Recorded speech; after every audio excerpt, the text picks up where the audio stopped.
Welcome back to the Jesus Stories channel. Today we bring you a new story. He warned Jerusalem before it burned, the untold story of Jeremiah. Please take a moment to like and subscribe to the channel. The content of this video has been compiled from various sources, so if there are any omissions or inaccuracies, please feel free to leave a comment and share your insights. Thank you, and now, let's begin the story. Jeremiah was not the kind of man you would choose to change history. He was not a warrior, not a king, not a charismatic revolutionary. By his own admission, he felt too young, too weak, too unprepared. And yet, according to the biblical account, this reluctant priest from a small village near Jerusalem would become the voice that warned an entire nation its world was about to end. But here's what makes Jeremiah's story so disturbing. He was not warning pagans. He was warning God's own people. A nation with a temple, priests, sacred rituals, religious confidence. They believed they were protected, chosen, untouchable. Jeremiah said they were catastrophically wrong.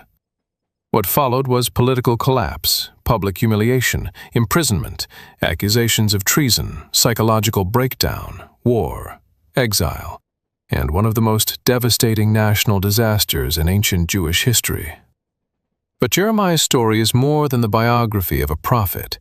It is a collision between truth and denial, between comforting lies and unbearable reality, between religious appearance and spiritual corruption. And perhaps most unsettling of all, Jeremiah's warnings were not rejected because they were unclear. They were rejected because people understood exactly what he meant. So who was this man known as the Weeping Prophet? What did he actually say? How historically reliable is the world he lived in? And why has his voice survived for over 2,500 years, while the kingdom that ignored him vanished into history? To understand Jeremiah, we must begin with a deeply unsettling idea. The possibility that his story began before he was even born. According to the opening chapter of the book of Jeremiah, the defining claim about this man is not where he lived, not who his father was, not even what he eventually did, but that he had been known, set apart, and appointed before entering the world. Whether one approaches that statement as theology, sacred literature, or religious tradition, it immediately tells us something critical about how the biblical text wants us to understand this figure. Jeremiah is not presented as a self-made reformer, not as a political dissident who gradually found his voice, and certainly not as an ambitious religious leader seeking influence. He enters the narrative as someone claimed by a calling he did not create. Historically, Jeremiah appears during one of the most unstable periods in the history of the kingdom of Judah. Likely born in the late 7th century BCE, during a time when the ancient Near East was undergoing massive geopolitical transformation. The once terrifying Assyrian Empire, which had dominated the region for generations, was weakening. Egypt was attempting to reassert influence. Babylon was rising with extraordinary force. Small buffer kingdoms like Judah existed in a dangerous space between imperial ambitions, constantly vulnerable to pressure, manipulation, and eventual destruction. Jeremiah's hometown was Anathoth, a small settlement just a few miles northeast of Jerusalem. This detail matters more than it first appears. Anathoth was associated with priestly families, suggesting Jeremiah emerged from a religious environment shaped by temple traditions, covenant theology, ritual life, and inherited sacred identity. He was not an outsider attacking the system from ignorance. He was a product of that world. He understood its language, symbols, and claims from the inside. This makes his later criticisms far more explosive. A condemnation from an enemy is predictable. A condemnation from one of your own is destabilizing. The text identifies his father as Hilkiah, though scholars debate whether this Hilkiah was the same high priest associated with reforms under King Josiah. That identification remains uncertain, and careful historical analysis avoids overstating what the text does not definitively confirm. But even without that connection, Jeremiah's priestly background appears intentional. Priests were expected to preserve sacred continuity. Jeremiah would become the man announcing sacred judgment. That reversal is central to his identity. Then comes the moment that defines everything. The famous declaration in Jeremiah chapter 1 describes a divine commissioning with extraordinary language. "Before I formed you in the womb, I knew you. Before you were born, I set you apart. I appointed you as a prophet to the nations." Whatever one's theological perspective, literarily, this is not casual language. It establishes destiny, authority, and burden all at once. But what makes Jeremiah uniquely compelling is what happens next. He resists. Unlike heroic narratives where the chosen figure embraces greatness, Jeremiah responds with fear and inadequacy. He effectively says, "I do not know how to speak. I am too young." That detail is profoundly human. Scholars debate his exact age at this moment. The Hebrew term can indicate adolescence, youth, or simply relative inexperience. Whether he was a teenager or a young adult, the point is clear. Jeremiah does not feel ready. He does not see himself as capable.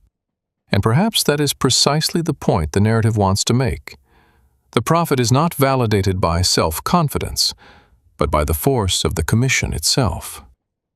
Yet even beyond theology, this hesitation makes historical sense. Consider what prophets in ancient Judah actually represented. They were not fortune-tellers in the modern popular imagination. They were public moral critics, covenant prosecutors, social accusers, and sometimes political disruptors. To speak against kings, priests, military policy, or national confidence was dangerous. Jeremiah's reluctance is psychologically credible because the role itself was terrifying. The text then introduces symbolic visions, an almond branch, interpreted as divine watchfulness, and a boiling pot tipping from the north, signaling coming disaster. These images are not random mystical decorations. They establish Jeremiah's thematic world from the beginning: watchfulness, urgency, invasion, judgment. The story does not begin with triumph. It begins with warning. Historically, that northern threat likely points toward the geopolitical dangers emerging from Mesopotamia, especially Babylon, though early timing and interpretive nuance remain debated. Still, the symbolism clearly prepares the audience for catastrophe. Another critical feature often overlooked is the scope of Jeremiah's calling. He is described not merely as a prophet to Judah, but to nations. That broader framing reflects how biblical prophetic literature often connects local covenant crises to international political realities. Jeremiah's story will involve not only Jerusalem, but Babylon, Egypt, neighboring kingdoms, and the terrifying machinery of empire. This is not merely a village preacher story. It is a story embedded in world history. Yet beneath the grand scale lies something intensely personal. Jeremiah's call is not framed as empowerment, it is framed as burden. Later in the book, this becomes emotionally devastating. He will be mocked, isolated, threatened, imprisoned, accused of betrayal, and emotionally shattered. In hindsight, his reluctance in chapter 1 feels less like weakness and more like accurate foresight. He sensed, even if dimly, that this path would cost everything. Modern audiences often imagine purpose as affirming, energizing, identity-building. Jeremiah offers a radically different picture. Calling can be terrifying. Truth-telling can isolate. Conviction can wound the one carrying it. That complexity is one reason Jeremiah remains psychologically compelling across centuries. He does not resemble mythic invulnerability. He resembles a painfully aware human being dragged into history's storm.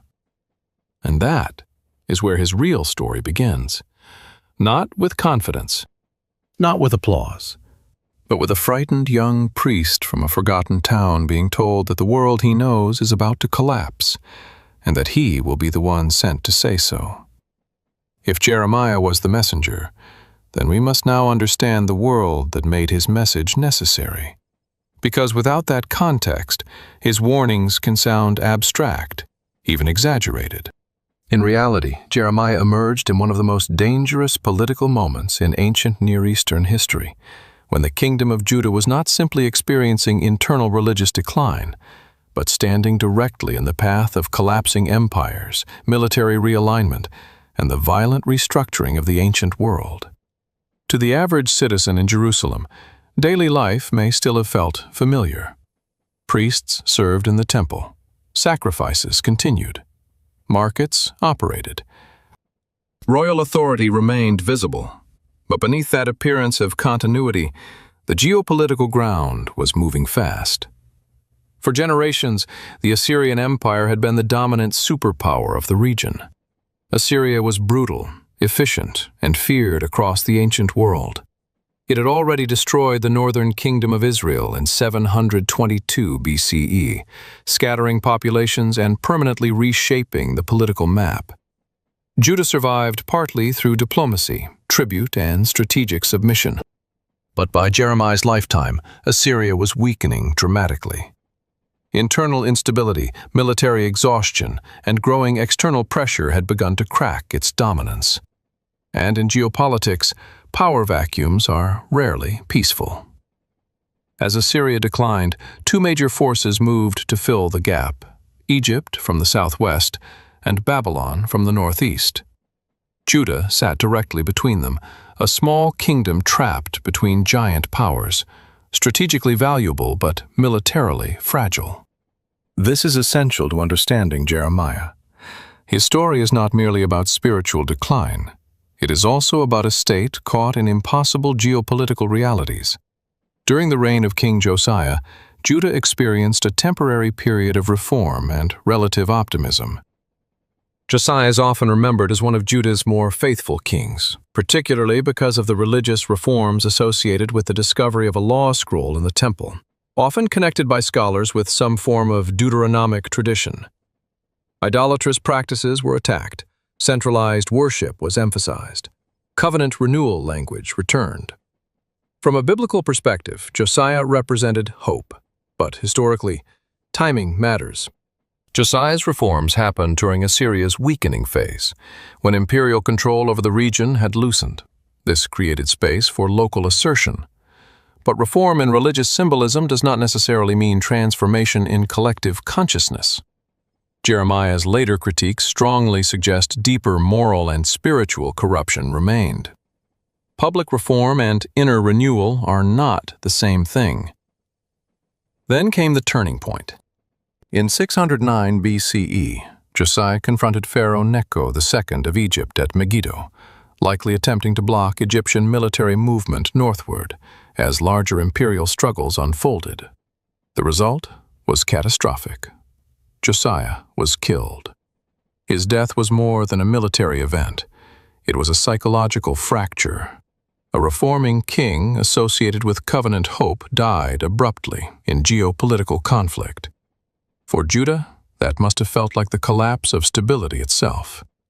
After Josiah, political chaos intensified. His successors lacked either his legitimacy, wisdom, or strategic success. Jehoahaz briefly ruled before Egyptian intervention removed him. Jehoiakim was installed under Egyptian influence, creating immediate questions about sovereignty and loyalty. Then Babylon changed everything. In 605 BCE, the Battle of Carchemish became one of the defining geopolitical events of the ancient Near East. Babylon, under Nebuchadnezzar, decisively defeated Egypt and effectively inherited Assyria's imperial role in the region. This was not a minor border skirmish. It was the rearrangement of power across the Near East. Judah was now facing a new master, one arguably even more formidable. Imagine the uncertainty inside Jerusalem. Foreign policy calculations became life and death decisions. Submit to Babylon. Resist with Egyptian support. Attempt neutrality. Each path carried catastrophic risks. Political factions likely formed around competing strategies. Nationalist pride would have pushed toward resistance.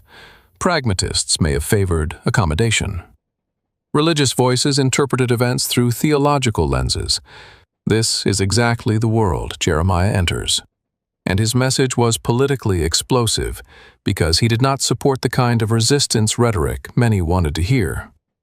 He interpreted Babylon not merely as a military threat, but as an instrument of judgment. That transformed geopolitical debate into theological confrontation. The temple in Jerusalem further complicated public psychology. For many in Judah, the existence of the temple symbolized divine protection. Jerusalem was not just a capital city, it was sacred geography. The presence of the temple could easily reinforce assumptions of exceptional security. We are chosen. This city is protected. God will not allow total destruction. From a sociological perspective, this kind of religious confidence makes perfect sense. Nations often create narratives of immunity rooted in identity, tradition, or destiny. Jeremiah directly attacked this illusion. But at this stage, many would have seen his warnings as absurd, defeatist, even treasonous. The economy, too, likely reflected instability. Imperial tribute systems drained local resources. War preparations consumed capacity. Elite corruption and social inequality, repeatedly condemned in prophetic literature, suggest deeper structural tensions. Jeremiah's criticisms of injustice are not random moral complaints detached from history. They likely reflect real social fractures intensified by political stress. Another factor often missed is generational memory. Judah remembered survival. When Assyria crushed Israel, Judah remained. That historical memory could easily foster confidence. We endured before. We will endure again. But historical analogies can be dangerously misleading when circumstances change. Babylon was not Assyria. Judah's internal condition was different. Leadership was weaker. Strategic options were narrowing. This helps explain why Jeremiah's message was so difficult to accept. He was not merely saying change is coming. He was saying the assumptions that had sustained national identity were false. That is a much harder message. Historically, small states often survive through flexibility, diplomacy, and realism. But when political pride, religious symbolism, and fractured leadership combine, rational adaptation becomes difficult. Judah appears to have entered exactly that trap. Jeremiah saw collapse not as a remote possibility, but as an approaching certainty if denial continued. And that is what makes this chapter so important. Jeremiah was not speaking into abstract spiritual darkness. He was speaking into a nation surrounded by military giants, led by unstable rulers, comforted by sacred symbolism, divided by political strategy, and increasingly incapable of recognizing how close disaster had become. The frightened young prophet from Anathoth was not warning about hypothetical judgment. He was warning about the imminent destruction of the only world his audience believed could never fall. By this point in the story, it would be easy to imagine Jeremiah transforming into the classic image of the fearless prophet, a man of unshakable certainty, marching into history with absolute confidence. But that is not the Jeremiah the biblical text gives us. In fact, one of the most psychologically striking aspects of his story is that he appears deeply unwilling from the very beginning. If Chapter 2 showed us a nation moving toward collapse, Chapter 3 forces us to confront a harder question. Why would anyone willingly become the voice assigned to announce that collapse? Jeremiah's answer appears to be simple. He would not. When the call comes in Jeremiah chapter 1, his response is immediate resistance. He does not celebrate. He does not proclaim readiness. He does not frame the moment as destiny fulfilled. Instead, he objects. He says he does not know how to speak. He says he is too young. That reaction matters enormously because it strips away the romanticized image many people have of prophetic figures. Jeremiah is not introduced as naturally courageous. He is introduced as frightened, hesitant, and acutely aware of his limitations. Historically and psychologically, that reaction makes complete sense. To understand why, we need to understand what prophetic ministry actually meant in the ancient world. Modern audiences often hear the word prophet and think prediction, mystical visions, or dramatic supernatural declarations. But in the Hebrew biblical context, prophets often functioned as covenant prosecutors, moral critics, social accusers, and political truth-tellers.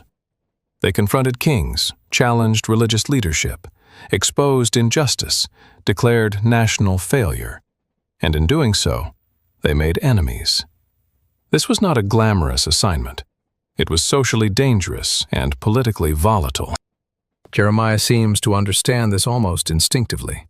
His hesitation is not weakness in the shallow sense. It is realism. Compare him with other biblical figures, and a fascinating pattern emerges.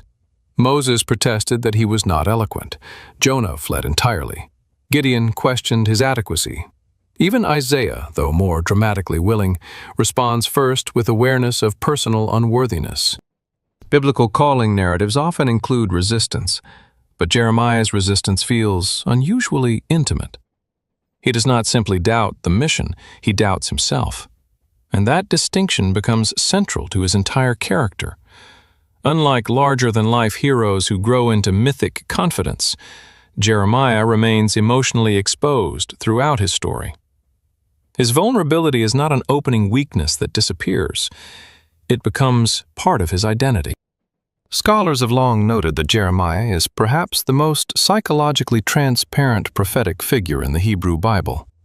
We do not simply hear his messages, we hear his distress, frustration, loneliness, anger, exhaustion, and moments of near collapse. That emotional honesty begins here. The reluctant prophet motif also serves a literary purpose. In ancient storytelling, reluctance can reinforce legitimacy. A self-appointed visionary invites suspicion. A reluctant messenger appears compelled rather than ambitious. Jeremiah does not seek authority. Authority is imposed upon him.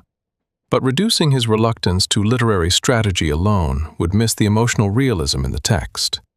Imagine being a young priestly figure in a small Judean town, aware of the growing instability around you, and then becoming convinced that your role is to publicly challenge the most powerful structures in your society. Family expectations alone would have been immense. Priestly identity involved continuity, ritual responsibility, institutional belonging. Jeremiah's future likely appeared relatively defined. Then suddenly, his path becomes confrontation. There is another revealing detail in the commissioning narrative. Jeremiah is told not to say, "I am too young." He is commanded to go wherever he is sent and speak whatever he is given. That language is forceful, almost unsettling. This is not negotiation. It is assignment. And embedded within that assignment is an implicit recognition of danger. He is told not to be afraid of them. That phrase matters because it confirms the threat before the story has barely begun. Fear is not hypothetical, it is anticipated. The text assumes opposition. This becomes one of the defining emotional rhythms of Jeremiah's life. He is repeatedly afraid, yet repeatedly forced forward. Modern storytelling often celebrates confidence as the hallmark of leadership. Jeremiah presents a radically different model. Conviction does not erase fear. Duty can coexist with dread. Moral responsibility does not require emotional invulnerability. In fact, Jeremiah may be compelling precisely because he never becomes emotionally untouchable. He feels the weight of what he must say, and sometimes that weight nearly destroys him. His reluctance also creates narrative tension with the audience. We are accustomed to following protagonists who believe in themselves. Jeremiah often does not. That makes his endurance more interesting. If a naturally bold revolutionary withstands pressure, we admire strength. If an anxious, reluctant, emotionally burdened figure continues despite fear, we recognize something more complex. Persistence becomes less about personality and more about obligation. Historically, this emotional realism aligns with the actual pressures of the age. Jeremiah would eventually speak against popular optimism, challenge royal policy, condemn false religious confidence, and publicly interpret geopolitical catastrophe as judgment rather than unfortunate politics. None of those positions would make him popular. A politically ambitious man might exploit crisis for influence. Jeremiah appears instead as someone dragged unwillingly into exactly the conflicts he would have preferred to avoid. There is also a deeper theological irony. The person least eager for the role may be the most trustworthy in it. Not because reluctance automatically equals truth, but because resistance suggests the absence of self-serving motivation. Jeremiah gains little from obedience. No obvious power, no social reward, no prestige. If anything, the trajectory points towards suffering. That gives his continued participation a grim credibility within the narrative. And yet, we should be careful not to romanticize reluctance itself. Jeremiah is not noble simply because he is afraid. Fear alone proves nothing. What makes his story compelling is that fear remains present while action continues. He does not become fearless, he becomes faithful under pressure. Though even that faithfulness will fracture, strain, and cry out in pain. That distinction matters because it keeps the story human. By the end of this chapter, Jeremiah is no longer merely the boy called before birth. He is now the unwilling participant in a mission he already senses will cost him deeply. He has not yet faced kings, false prophets, prison, betrayal, or national collapse. But psychologically, the essential shape of his story is already visible. This will not be the story of a triumphant religious hero chasing greatness. It will be the story of a man who tried to say no, and then spent the rest of his life carrying words heavy enough to break a nation, and nearly break himself. By now, Jeremiah has been called. The geopolitical storm is gathering, and the reluctant young prophet has begun to understand the terrifying weight of his assignment. But the real conflict of his story does not begin with foreign armies. It begins with something far more dangerous. A nation convinced it is safe when it is not. One of the most psychologically powerful themes in Jeremiah's story is that Judah's greatest vulnerability was not simply military weakness, but false certainty. The people of Judah did not generally think they were on the verge of catastrophe. That is precisely why Jeremiah's message sounded so offensive. From their perspective, they were not a pagan civilization cut off from sacred truth. They were the covenant people. They had the temple in Jerusalem. They had priests, rituals, festivals, scripture, inherited identity, and centuries of theological memory. In their minds, these things did not merely define them, they protected them. And this is where Jeremiah becomes deeply unsettling, because his central accusation is not that Judah lacked religion, it is that Judah had religion without transformation. Historically, this distinction matters enormously. By Jeremiah's time, Jerusalem was not simply a political capital, it was sacred geography. The temple was more than architecture. It symbolized divine presence, national identity, covenant continuity, and historical legitimacy. The memory of deliverance under King Hezekiah likely reinforced this confidence. More than a century earlier, when the Assyrian Empire threatened Jerusalem, the city survived. That survival could easily be interpreted as proof of divine protection. Historical memory, when filtered through national theology, can become a powerful psychological shield. We survived before, therefore we will survive again. But Jeremiah attacked exactly that assumption. One of the most explosive moments in his ministry is what scholars often call the Temple Sermon, preserved in Jeremiah chapter 7. Imagine the scene. Worshippers entering the temple complex, carrying the rhythms of familiar devotion, assuming sacred continuity. And then, hearing a prophet publicly challenge the very foundation of their confidence. Jeremiah's accusation is not subtle. Do not trust in deceptive words, he warns, specifically targeting the repeated confidence in the phrase, the temple of the Lord. That repetition matters because it reflects mantra-like psychological reinforcement. The building itself had become a symbol of presumed immunity. Jeremiah's message is brutal in its clarity. Sacred institutions do not protect a corrupt society from accountability. That is an extraordinarily dangerous message to preach in a religious culture where institutional symbolism and divine identity are deeply intertwined. His critique goes beyond ritual formalism. Jeremiah accuses the people of moral contradiction, theft, murder, adultery, falsehood, idolatry, and then ritual presence in sacred space as though participation itself neutralized ethical failure. This is not anti-religion. It is anti-hypocrisy. That distinction matters. Jeremiah is not condemning covenant worship itself. He is condemning the illusion that outward religiosity can compensate for inner corruption and social injustice. Historically, prophetic literature consistently links spiritual betrayal with ethical collapse. Worship divorced from justice is not treated as incomplete, it is treated as offensive. From a sociological perspective, this is deeply recognizable.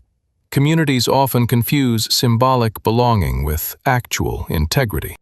Institutions become identity markers rather than catalysts for transformation. Ritual participation creates emotional reassurance. Shared sacred language reinforces group confidence. External continuity masks internal decay. Jeremiah's audience was not uniquely primitive in this dynamic. Human societies repeat this pattern constantly. What makes Jeremiah so compelling is how ruthlessly he exposes it. Another major accusation in the early chapters concerns idolatry, though modern readers often misunderstand that term. Idolatry in ancient Judah was not simply about primitive superstition or isolated statue worship. It reflected covenant disloyalty, competing loyalties, cultural assimilation, and the fragmentation of religious identity. Archaeological evidence from the broader region suggests complex patterns of household religion, syncretism, and overlapping devotional practices in ancient Israelite and Judean life. Jeremiah's condemnations reflect a world where exclusive covenant fidelity was being compromised in ways both public and private. But Jeremiah's critique is not only theological, it is relational. He uses emotionally charged covenant imagery, portraying Judah not merely as lawbreakers, but as faithless partners abandoning a foundational relationship. This language gives the text emotional force beyond abstract morality. Betrayal is more personal than violation. Jeremiah wants his audience to feel the depth of rupture, not merely understand legal guilt.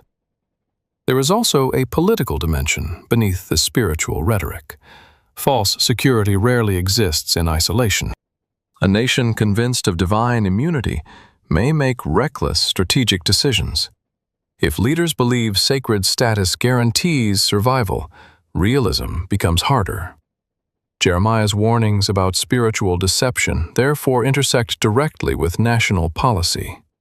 Religious confidence and political miscalculation can reinforce one another. That helps explain why Jeremiah's message became so threatening. He was not merely critiquing personal morality. He was destabilizing the emotional architecture of national confidence. And false prophets, as we will later see, offered the opposite message: peace, stability, assurance, continuity. Predictably, those messages were easier to hear. Human beings naturally prefer narratives that preserve identity and reduce anxiety. Jeremiah offered none of that comfort. He said sacred symbols without repentance were meaningless. He said inherited chosenness did not guarantee protection.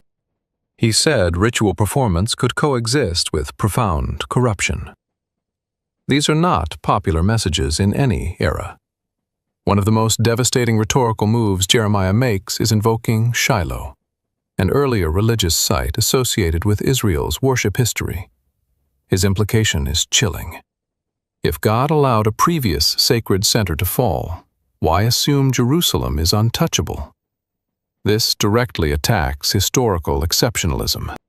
It says, in effect, your institution is not immune simply because it has sacred history. For his audience, this would have sounded outrageous, perhaps even blasphemous. Yet that is precisely why the message lands with such force. The deeper tragedy is that false security often feels most convincing when systems are closest to collapse. External normalcy can hide internal fracture. Ritual continuity can mask ethical failure. Familiar institutions create emotional calm precisely when urgent self-examination is needed.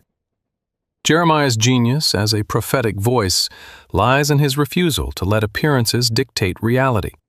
He insists that the presence of sacred structures cannot override moral truth. By the end of this chapter, the central conflict of Jeremiah's mission becomes unmistakable. He is not simply warning Judah about Babylon. He is warning Judah about itself. The foreign armies are dangerous, yes, but the more immediate threat is a culture unable to recognize its own vulnerability because it has mistaken religious familiarity for genuine security. And when a society becomes addicted to comforting illusions, the person who tells the truth does not sound like a savior. He sounds like an enemy. By this stage in Jeremiah's story, the conflict is no longer theoretical. He has challenged the illusions of a nation, attacked the false security of religious confidence, and begun speaking truths that strike directly at the emotional core of Judah's identity. But if we imagine the first serious opposition coming from kings, elite priests, or political authorities in Jerusalem, the biblical narrative presents something even more psychologically painful. Jeremiah's earliest enemies appear to come from much closer to home. Before he becomes a threat to the establishment, he becomes a problem for his own community. And in many ways, that is the more devastating wound. Public opposition can be expected. Rejection from your own people cuts deeper. Jeremiah came from Anathoth, a small priestly town only a short distance from Jerusalem. This was not a distant frontier settlement disconnected from religious life. It was a place shaped by sacred identity, inherited traditions, priestly memory, and likely tightly woven communal expectations. In a small world like that, reputation mattered. Family history mattered. Social conformity mattered. Everyone knew who you were, where you came from, what your father did, what role you were expected to play. That social intimacy creates belonging, but it also creates pressure. Jeremiah was not just delivering uncomfortable ideas to strangers. He was confronting people who knew him personally. The biblical text in Jeremiah chapter 11 contains one of the most chilling developments in his early ministry. Men from Anathoth are described as seeking his life, effectively warning him to stop speaking in the name of the Lord if he wants to survive. That moment changes everything. Opposition is no longer abstract hostility. It becomes targeted threat. And notably, this threat emerges not from Babylon, not from foreign invaders, but from fellow Judeans, possibly even those within his own social and religious sphere. Historically, we should be careful not to reconstruct details beyond what the evidence allows. The text does not provide a full investigative dossier explaining every interpersonal dynamic. But psychologically and sociologically, the hostility is entirely plausible. Jeremiah represented disruption. Communities built on stable identity structures often react harshly toward internal dissent, especially when that dissent challenges not just behavior, but the legitimacy of collective self-understanding. Jeremiah was not merely criticizing isolated misconduct. He was questioning the moral integrity of the entire covenant community. He was implying that their rituals, assumptions, and confidence were dangerously deceptive. That kind of message is not heard as constructive critique. It is heard as betrayal. There is another important layer here. Because Jeremiah came from priestly circles, his message may have felt especially threatening. Outsider criticism can be dismissed. Insider criticism is harder to neutralize. A priestly figure condemning priestly culture creates internal instability. His legitimacy made him dangerous. Familiarity gave weight to his accusations. But familiarity also made him easier to attack personally. In close communities, disagreement rarely stays abstract. It becomes relational. Character gets questioned. Motives get reinterpreted. Loyalty becomes suspect. Jeremiah would not have been merely a controversial speaker. He would have become that difficult person people whispered about, the one embarrassing the community, destabilizing harmony, bringing unwanted attention. Social rejection often works this way long before formal persecution begins. What makes Jeremiah particularly compelling is that the text does not present him as emotionally detached from this hostility. He is wounded by it, deeply. In what scholars often call the Confessions of Jeremiah, we see extraordinary emotional transparency. He does not present himself as stoically above human pain. He wrestles with confusion, anger, despair, and feelings of betrayal. In response to the conspiracy in Anathoth, Jeremiah's language reflects shock that those close to him could turn against him so violently. This emotional realism is one of the most distinctive features of the book. Many ancient heroic narratives minimize vulnerability. Jeremiah exposes it. That matters because it makes him psychologically recognizable. The pain of rejection by strangers is difficult. The pain of rejection by people who know your name is something else entirely. There is also a broader historical pattern worth noting. Reformers, critics, and truth-tellers often face fiercest resistance not from obvious enemies, but from the systems they once belonged to. Institutions frequently tolerate external opposition better than internal exposure. Internal dissent threatens legitimacy from within. Jeremiah fits that pattern with remarkable precision. His hometown hostility becomes the first clear sign that his calling will cost him socially before it costs him politically. Another subtle but important dynamic is the cultural value of communal cohesion in ancient societies. Modern individualistic audiences may instinctively admire dissent. Ancient communal frameworks often prioritized stability, loyalty, continuity, and honor. Publicly challenging collective identity could be interpreted not as principled courage, but as dangerous disloyalty. Jeremiah's behavior may have looked not prophetic, but socially destructive. Understanding that cultural lens helps explain why hostility escalated. His message did not merely offend ideas, it threatened communal equilibrium. And then there is the loneliness. We often underestimate how psychologically destructive isolation can be when someone becomes morally estranged from their own environment. Jeremiah's later emotional breakdowns do not emerge from nowhere. The seeds are planted here. Rejection by Anathoth is not a footnote. It is foundational trauma. The prophet who already doubted his capacity now discovers that obedience may cost belonging itself.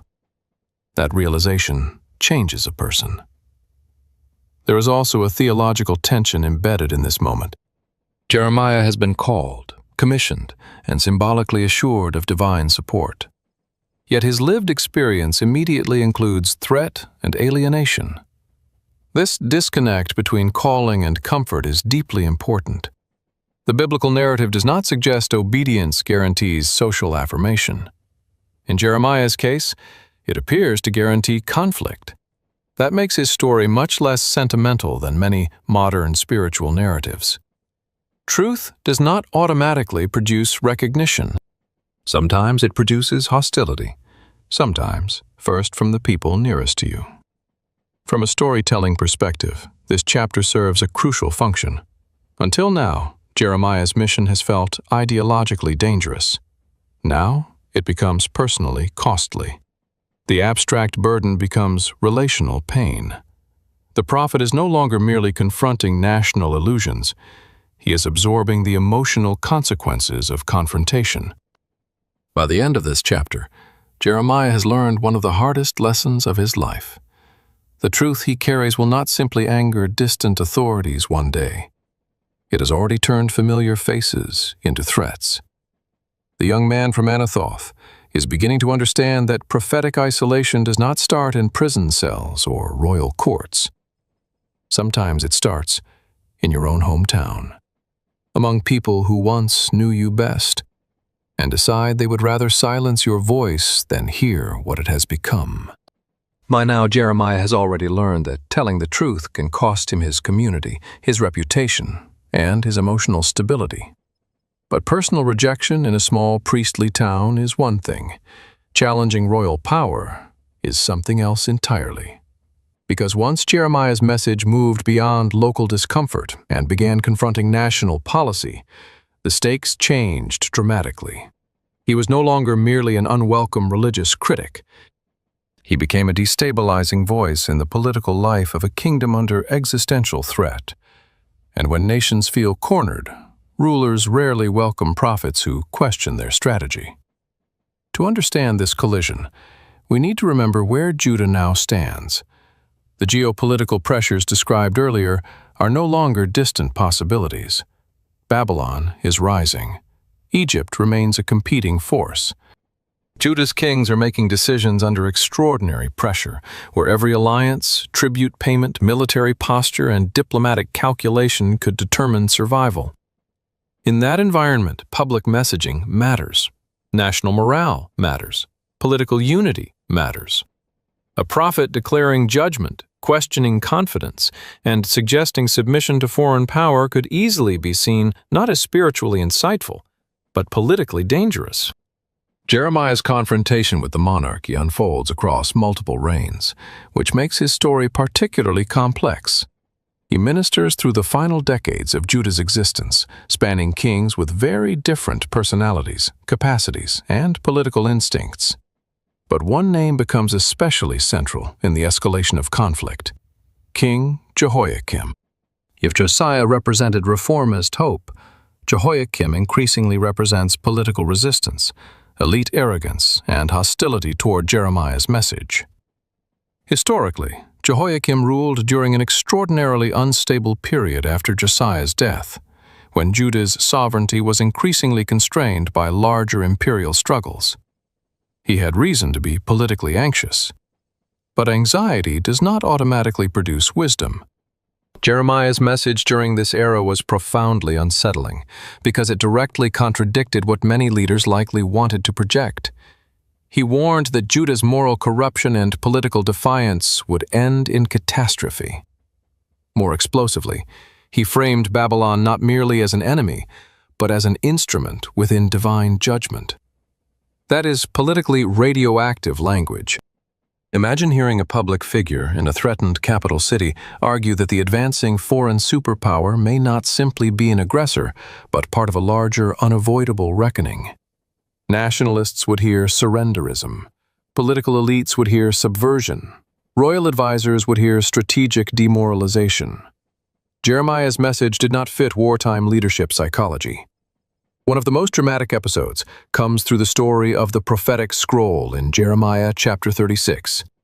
Because Jeremiah had been restricted from direct access to the temple, he dictated his messages to his scribe, Baruch. That detail alone matters. Jeremiah is no longer simply speaking spontaneously in public spaces. His words are being preserved, formalized, documented. Baruch reads the scroll publicly, and eventually the message reaches the royal court. Then comes one of the most cinematic moments in Jeremiah's entire story. As the scroll is read before King Jehoiakim, the king reportedly cuts off sections and throws them into the fire, piece by piece, until the entire document is destroyed. Historically, whether one reads the scene primarily as literal reporting, literary shaping, or both, its meaning is unmistakable. This is not mere disagreement. It is symbolic rejection of prophetic authority itself.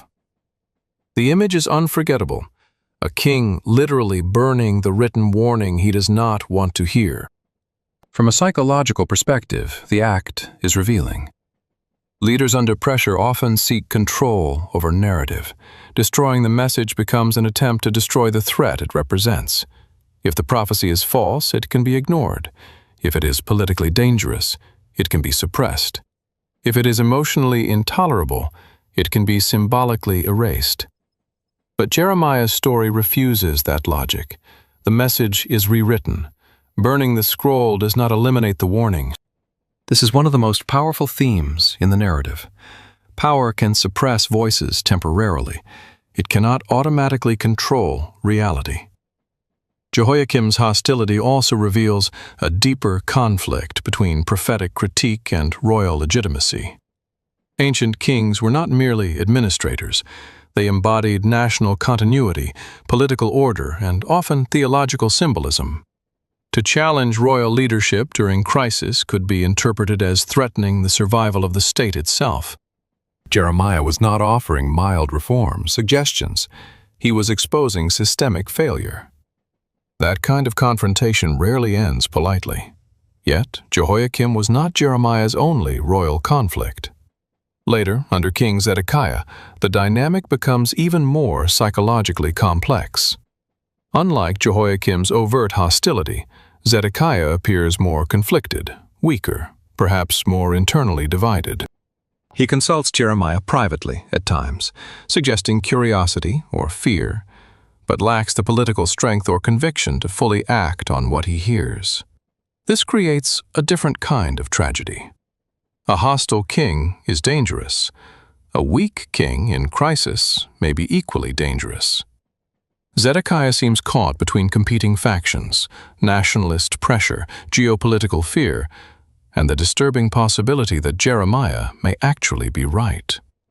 That ambiguity makes the narrative richer. Not all failed leaders are cartoon villains. Some collapse under indecision. Jeremiah's relationship with kings also highlights a recurring biblical tension between institutional authority and prophetic accountability. Kings governed, prophets confronted. Ideally, those roles might align. In reality, especially during crisis, they often collided. Jeremiah's function was not to preserve royal comfort. It was to speak against illusion, even when illusion served political cohesion. That made him profoundly inconvenient. There is another important dimension here. Jeremiah's critique was not abstract theology detached from policy. It intersected directly with military and diplomatic choices. His warnings implied that certain political strategies were doomed because they were built on denial. That makes his role unusually dangerous. He was not merely preaching morality. He was intervening in national survival narratives. No wonder royal courts saw him as a threat. And personally, this conflict deepened Jeremiah's burden. It is one thing to be rejected by neighbors. It is another to stand before rulers whose decisions affect the fate of entire populations, knowing your message will likely be ignored. That kind of prophetic helplessness becomes psychologically corrosive. You see disaster approaching. You speak. Power refuses to listen. The machinery continues moving. By the end of this chapter, Jeremiah has crossed a major threshold.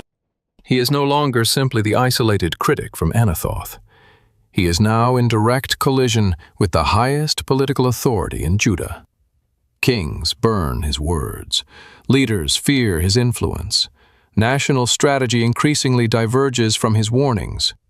The conflict has moved from social rejection to state-level confrontation. And in that collision between truth and power, the fate of a kingdom is beginning to take shape. By this point, Jeremiah is no longer merely a controversial voice. He has become a direct challenge to the emotional stability of an entire nation. He has confronted religious illusion, attacked false security, clashed with kings, and warned that Judah's political trajectory is heading toward disaster. But if his conflict were simply between one prophet and a corrupt leadership class, the story would be far simpler. The real battle is far more dangerous, because Jeremiah is not the only religious voice claiming authority.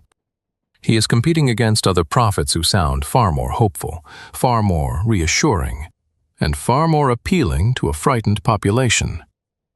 This is where Jeremiah's story becomes not just political or theological, but psychologically devastating.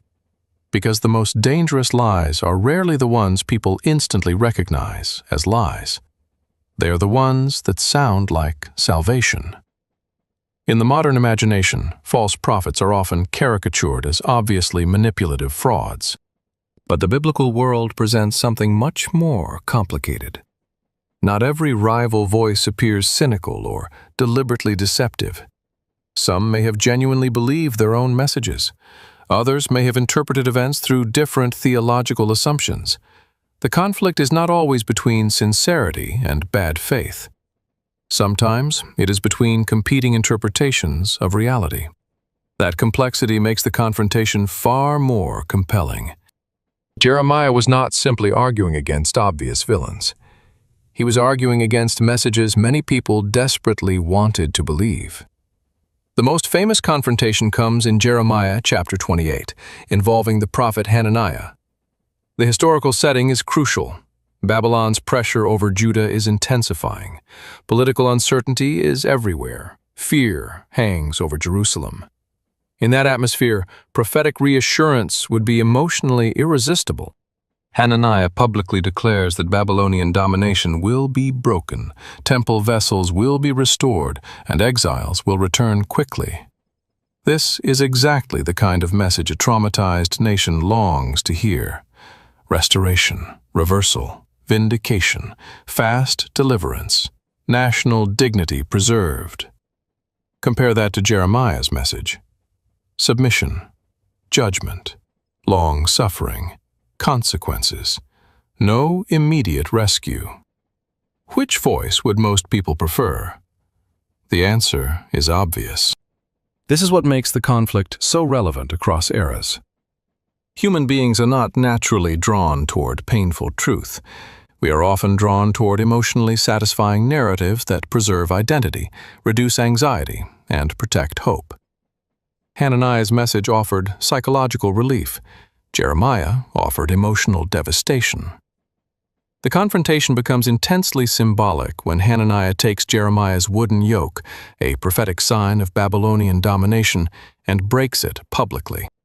The image is powerful, visually dramatic, crowd-pleasing. It communicates resistance and confidence in one unforgettable gesture. If this were modern media culture, Hananiah would likely dominate the headlines. His message is bold, visual, emotionally compelling, and aligned with national desire. Jeremiah's message, by contrast, sounds demoralizing and politically humiliating. That contrast matters because truth does not always win the popularity contest in real time. Jeremiah initially responds with remarkable restraint.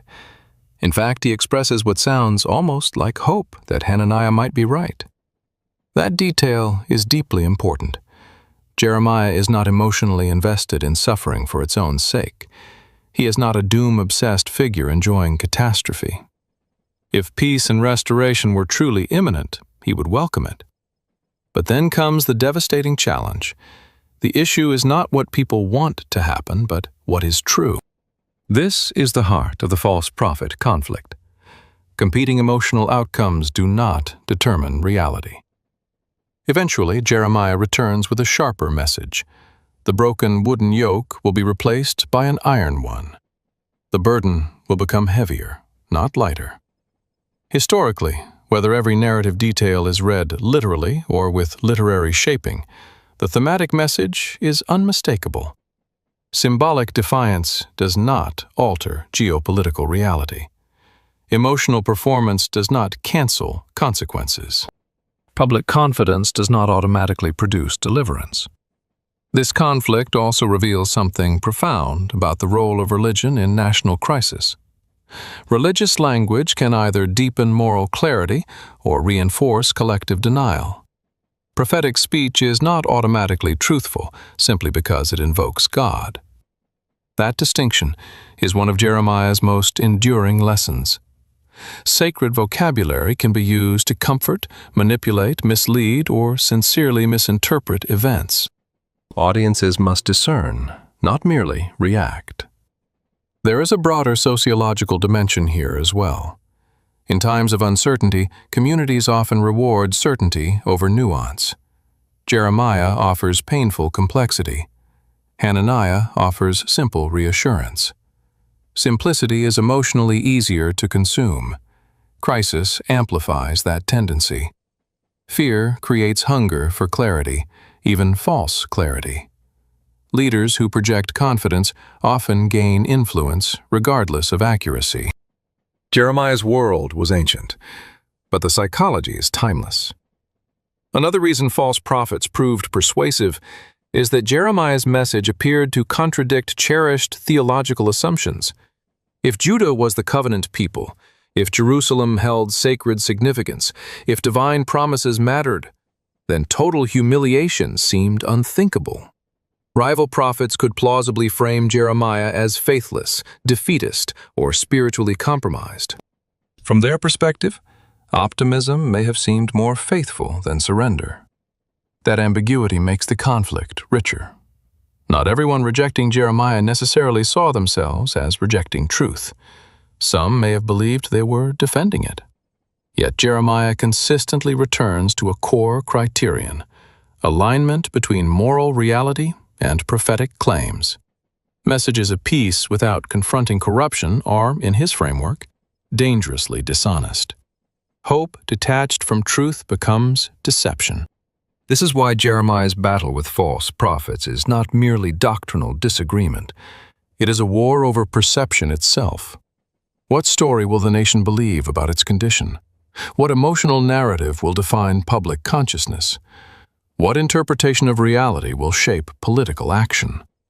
These are not abstract theological questions. They determine survival. And personally, this conflict deepens Jeremiah's isolation. Opposition from kings is painful, but opposition from rival religious voices is uniquely destructive because it attacks legitimacy at the level of spiritual authority. If the public sees Jeremiah not as a prophet, but as the false voice, then everything changes. His suffering becomes deserved in their eyes. His warnings become dangerous propaganda. His moral burden becomes public suspicion. This helps explain the profound emotional exhaustion we see in him later. He is not simply battling external power. He is fighting a narrative war against voices offering easier hope. By the end of this chapter, the tragedy becomes painfully clear. Judah is not lacking spiritual voices, it is overflowing with them. The problem is discernment. The nation must choose between the prophet who says what they need to hear and the prophets who say what they want to hear. History suggests they made the wrong choice. And Jeremiah, perhaps more than anyone, understood exactly how catastrophic that choice would become. If Jeremiah's story ended as a simple battle between truth and falsehood, prophets and politicians, courage and opposition, it would already be compelling. But what makes Jeremiah extraordinary is that the deepest battlefield may not be outside him at all. It may be inside him. Because unlike many ancient religious figures who appear emotionally composed, symbolically powerful, or narratively invulnerable, Jeremiah gives us something startlingly rare. He lets us see the psychological cost of carrying unbearable truth. This is why later tradition often remembers him as the weeping prophet, not because he was merely sad, but because few biblical figures expose emotional suffering with such unsettling honesty. By this point, Jeremiah has lost social belonging, faced death threats, clashed with kings, and watched rival prophets gain traction with messages the public finds far easier to embrace. It would be understandable if he simply hardened into a severe public critic, but that is not what happens. Instead, the biblical text opens a window into his private emotional world, and what we find is not triumphal certainty, but anguish. Scholars often refer to a series of intensely personal passages in the book of Jeremiah as the Confessions of Jeremiah, though the label is modern shorthand rather than an ancient formal category. These texts are extraordinary because they reveal something rare in prophetic literature: the internal voice of the prophet himself. Not just what he says to the nation, but what he says in pain, confusion, frustration, and emotional exhaustion. The effect is startlingly intimate. Jeremiah does not sound like an untouchable religious icon. He sounds like a human being reaching psychological limits. At times, he accuses God of deception, or at least of leading him into a calling whose emotional cost feels unbearable. That language can shock readers accustomed to sanitized religious devotion. But its presence is precisely what gives the text its emotional authenticity. Jeremiah does not offer polished spirituality.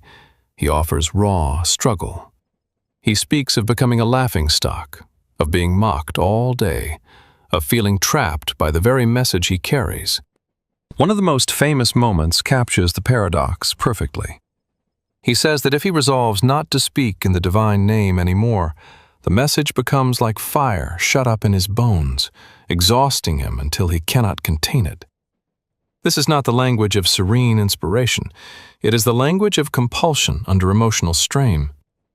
The psychological complexity here is remarkable. Jeremiah simultaneously wants to stop and feels unable to stop. He resents the burden, yet cannot abandon it. He suffers because of the message, yet suffers if he suppresses it. This is internal conflict at a deeply human level. Modern psychology might recognize elements of moral injury, emotional burnout, social trauma, or cognitive anguish, though we should be cautious about imposing contemporary clinical frameworks too rigidly onto ancient texts.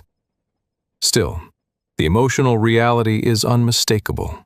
Jeremiah is not simply under pressure. He is being worn down by it. There is also profound loneliness in these passages. Prophetic isolation is not merely professional rejection. It becomes existential estrangement. Jeremiah often appears emotionally separated, not only from institutions, but from normal human belonging itself. His calling includes unusual restrictions, including symbolic limitations around ordinary family life, which further intensify his outsider identity.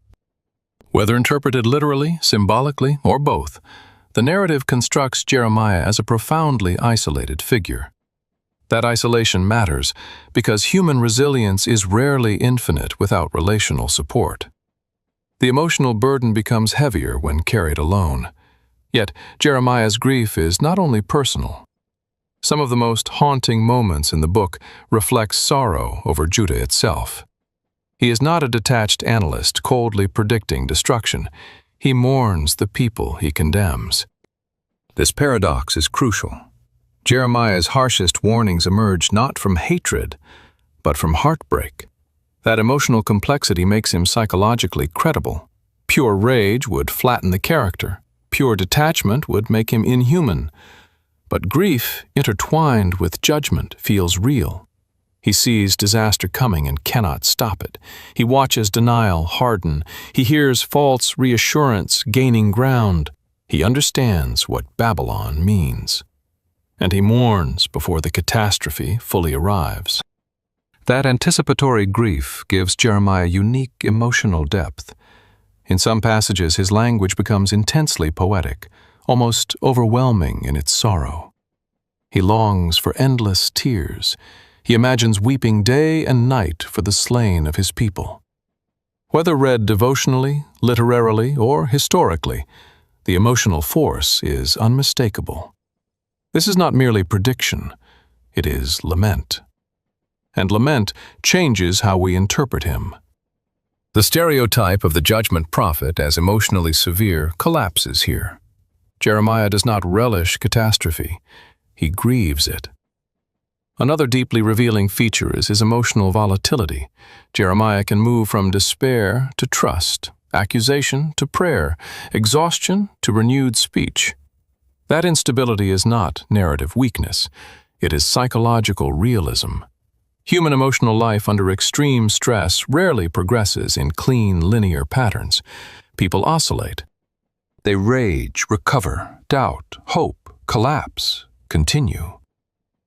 Jeremiah feels astonishingly modern in this regard, though his world is ancient. His emotional transparency also serves a literary and theological function. It demonstrates that divine calling in the biblical imagination does not erase human fragility. Jeremiah is not emotionally transformed into invulnerability. If anything, his sensitivity intensifies suffering. The deeper his awareness, the heavier the burden. That makes his endurance more compelling, not less. There is also an uncomfortable implication for audiences. We often assume truth-tellers are emotionally certain, composed, and psychologically secure. Jeremiah disrupts that assumption. Someone can carry necessary truth while feeling exhausted, conflicted, and deeply wounded. Emotional pain does not automatically invalidate conviction, nor does conviction eliminate pain. This tension is part of what makes Jeremiah timeless. Historically, if even portions of these emotional self-disclosures preserve authentic prophetic experience, they offer one of the most extraordinary windows into the psychology of ancient religious leadership anywhere in biblical literature. Even if shaped literarily, their power lies in how recognizably human they are. The prophet becomes not merely a messenger, but a man under crushing psychological strain. By the end of this chapter, Jeremiah is no longer simply the reluctant prophet or embattled truth-teller. He becomes something even more unforgettable. A witness emotionally shattered by the truth he carries. A man who cannot stop speaking, even when speaking destroys his peace. A prophet who does not merely announce national grief, but begins to embody it. And as Babylon draws closer, those tears are not signs of weakness. They are signs that he understands what almost no one else yet fully sees. For years, Jeremiah had warned that denial would not stop reality. He had challenged kings, confronted false prophets, exposed religious illusion, and wept over a catastrophe most people still hoped could somehow be avoided. But eventually, history reaches the moment when warnings become events. The season of argument gives way to the season of consequences. And in Jeremiah's story, that transition arrives with the terrifying machinery of siege warfare. This is where prophetic warning becomes lived national trauma. To modern audiences, the word siege may sound abstract, a military term from distant history. In the ancient Near East, it meant slow psychological destruction. A siege was not merely armies surrounding a city. It was a systematic assault on hope itself. Supply lines were cut, food disappeared, disease spread, fear intensified. Political divisions deepened. Time became an enemy. Civilians suffered long before walls fell. If Jeremiah had been terrifying as a prophet before, he now became even more unbearable because events increasingly made his warnings difficult to dismiss. Historically, the final years of Judah were marked by repeated Babylonian pressure, shifting loyalties, failed resistance, and escalating instability. Babylon had already demonstrated overwhelming power. Some deportations had already occurred. Jerusalem was not entering crisis from a position of innocence or ignorance. Yet political leadership continued to make decisions shaped by competing pressures, nationalist hopes, and dangerous calculations. King Zedekiah now occupies center stage, and he represents one of the most tragic forms of leadership in crisis, not overt tyranny, but weakness under pressure. Unlike Jehoiakim's more direct hostility, Zedekiah appears conflicted, uncertain, and deeply vulnerable to surrounding political forces. He sometimes seeks Jeremiah privately, suggesting he takes the prophet seriously, or at least fears the possibility that Jeremiah may be right. But private anxiety is not the same as decisive leadership. Zedekiah seems trapped between what he hears, what he fears, and what his political environment demands. That paralysis becomes catastrophic. One of the great tensions of this period involves the question of resistance versus surrender. For many in Jerusalem, submission to Babylon would have felt intolerable. It meant humiliation, loss of sovereignty, shattered dignity, perhaps betrayal of national identity itself. Resistance, however dangerous, could still feel morally preferable. Jeremiah's position was shocking because he consistently framed surrender not as cowardice, but as realism, even obedience within his theological framework. That made him politically radioactive. In a city under threat, messages encouraging submission to the enemy are rarely welcomed. National crisis amplifies emotional absolutism. Calls for realism can sound like treason. This helps explain the intensifying hostility toward Jeremiah during the siege years. But beyond politics lies the brutal reality of siege itself. Ancient siege warfare weaponized waiting. Hunger becomes strategic pressure. Civilian suffering becomes military leverage. Internal morale erodes. Rumors multiply. Social trust collapses.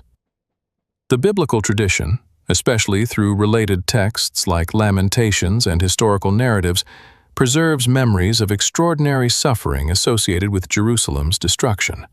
While precise reconstruction always requires caution, the broader historical reality is beyond serious doubt. Babylon besieged Jerusalem. The city endured extreme trauma.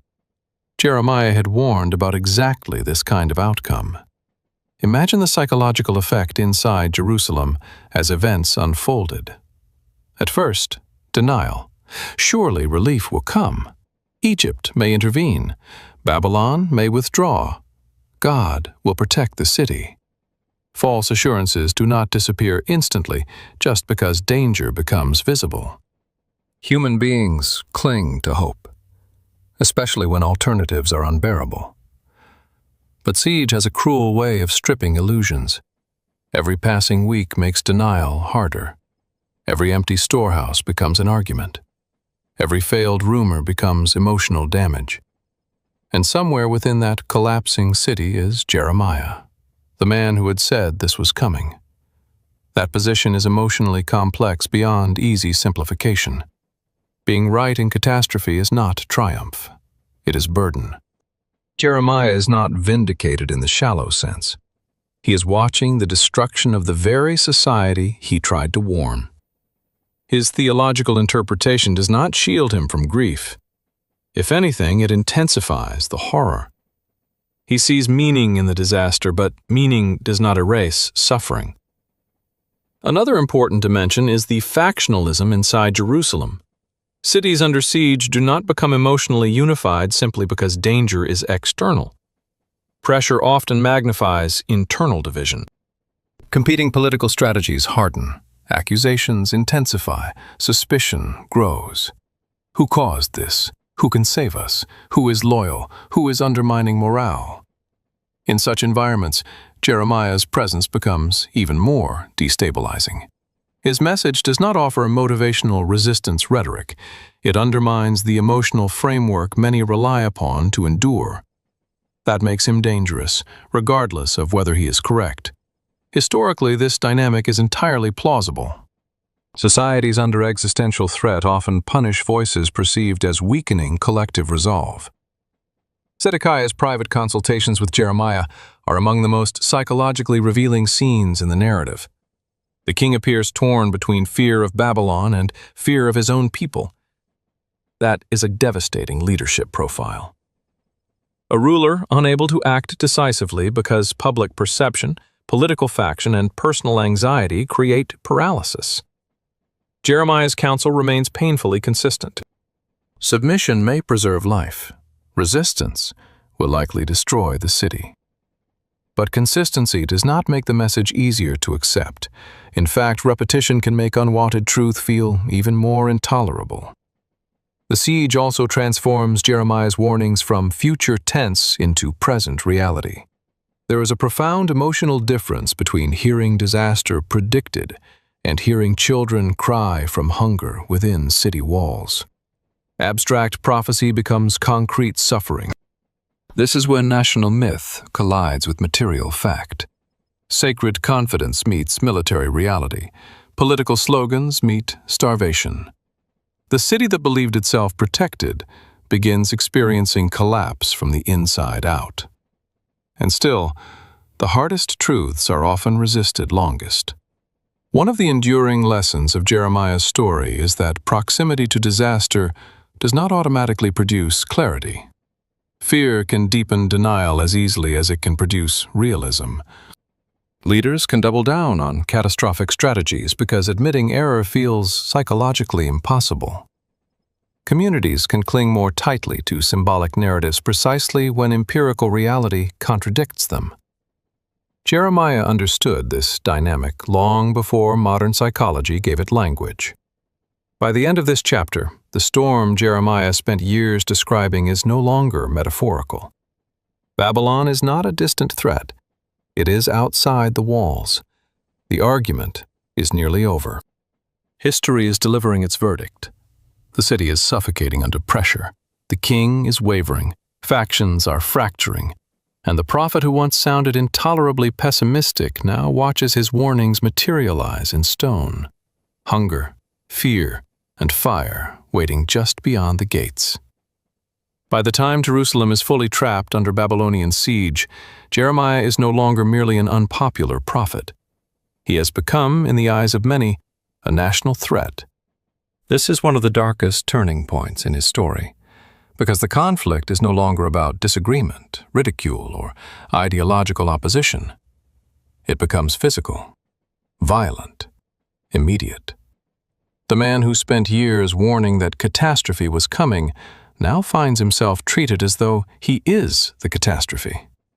And in a cruel, psychological twist, the closer his warnings come to being proven true, the more dangerous he appears to those determined to resist reality. This is a pattern repeated across history. When systems begin collapsing, truth-tellers are often blamed, not because they caused the crisis, but because they refuse to participate in denial. Jeremiah now pays for that refusal with his body. The biblical narrative describes multiple episodes of imprisonment, abuse, and coercive detention during the siege period, reflecting how politically explosive his message had become. To understand why, we must remember what Jeremiah was still saying. Even now, as Babylon tightened its grip, he continued insisting that resistance would end in destruction, and that surrender offered the best chance for survival. From the perspective of national defenders, this sounded intolerable. A city under siege depends not only on walls and supplies, but on morale. Messages perceived as weakening resistance can be treated as existential threats. Jeremiah's realism, whether interpreted as prophetic obedience or political fatalism, made him deeply dangerous in the emotional ecosystem of wartime Jerusalem. One earlier episode already signals this escalation. Jeremiah is beaten and placed in stocks by Pasher, a priestly official, after proclaiming unwelcome warnings. That moment matters because it shows the convergence of religious authority and coercive force. Jeremiah's problem is not merely political leadership. Institutional religion itself participates in suppressing him. The prophet challenging false security becomes physically punished by guardians of sacred order. But the most harrowing episode comes later, in Jeremiah chapter 38. Jerusalem is under crushing pressure. Political leaders accuse Jeremiah of demoralizing the population and weakening the war effort. Their logic, from a crisis management perspective, is understandable. A message declaring inevitable defeat can undermine resistance. But understandable political logic does not make their actions morally uncomplicated. Jeremiah is not secretly collaborating with Babylon in the straightforward espionage sense. He is speaking from his interpretation of unavoidable reality. That distinction matters, even if his contemporaries refused to accept it.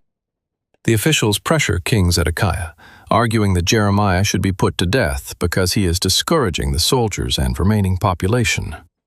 Zedekiah's response is revealing and tragic. Rather than decisively defending or condemning Jeremiah, he yields.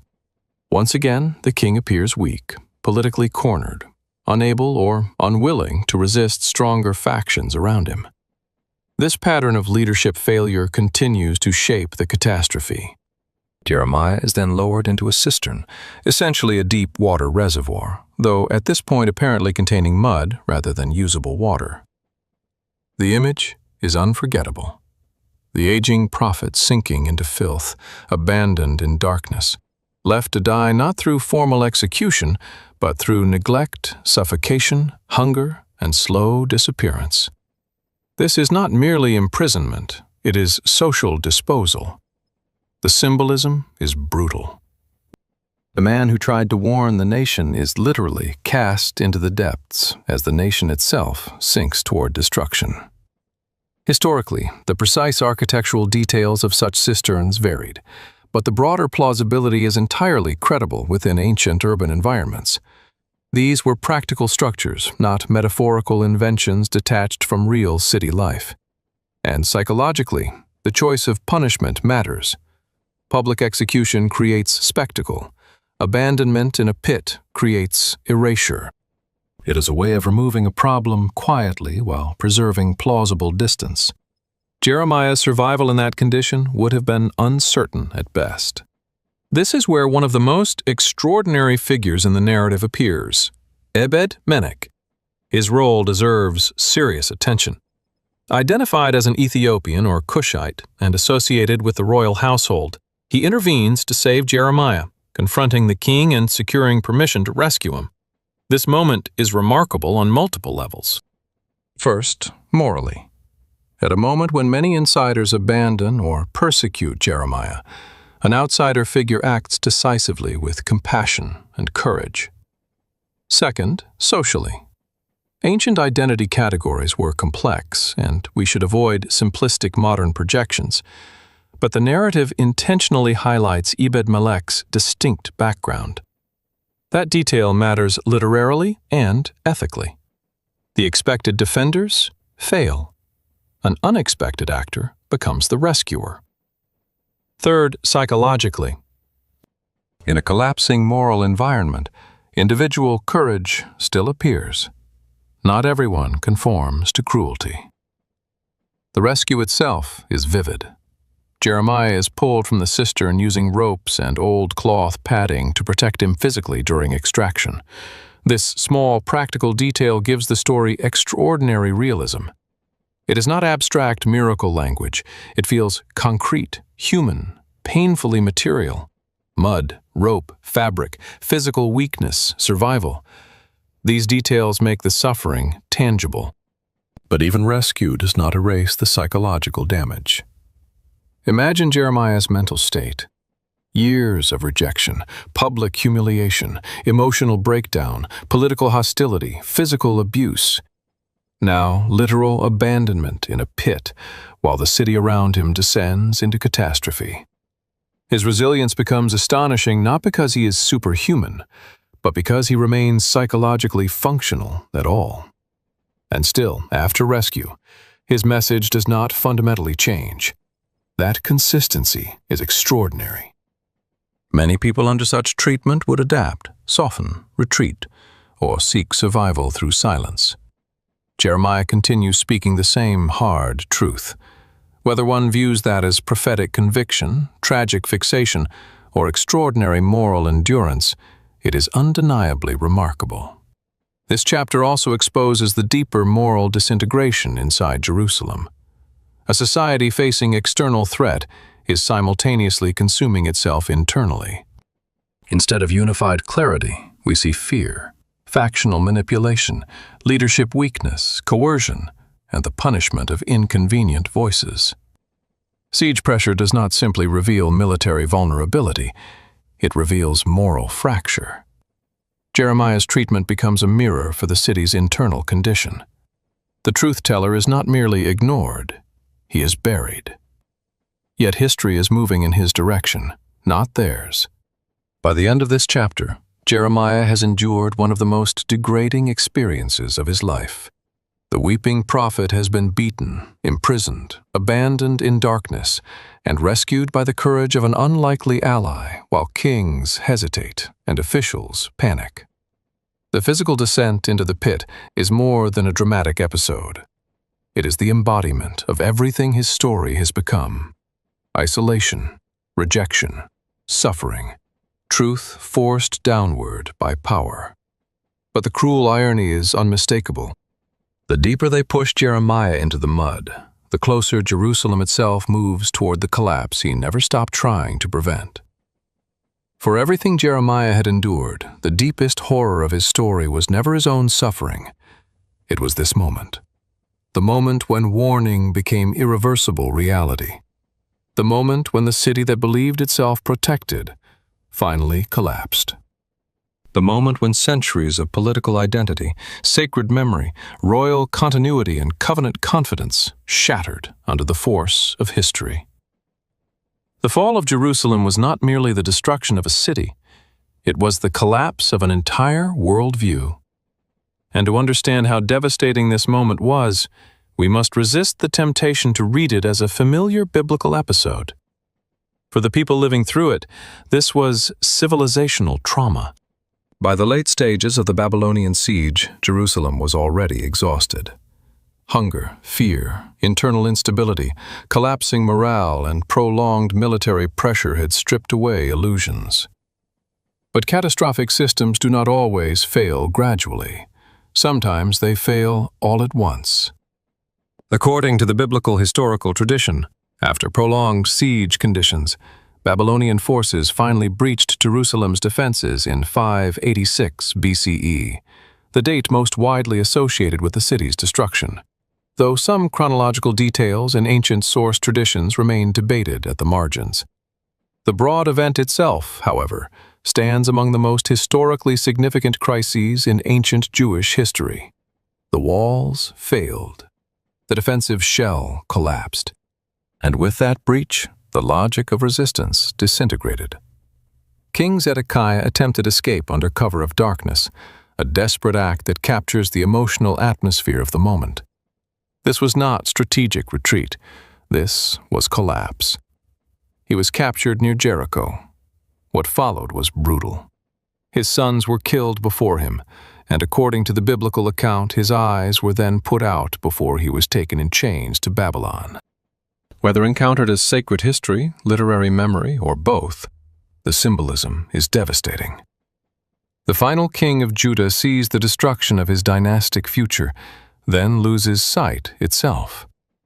Royal vision ends in literal blindness. It is one of the most haunting endings for any monarch in biblical literature. But even Zedekiah's fate, horrific as it is, was only one fragment of the larger catastrophe. The destruction of Jerusalem meant military defeat, yes, but it also meant the destruction of the temple. And that changes everything.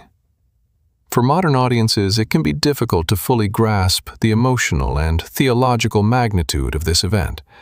The temple was not simply a national religious building. It was the symbolic center of divine presence, covenant continuity, ritual life, communal identity, and sacred geography.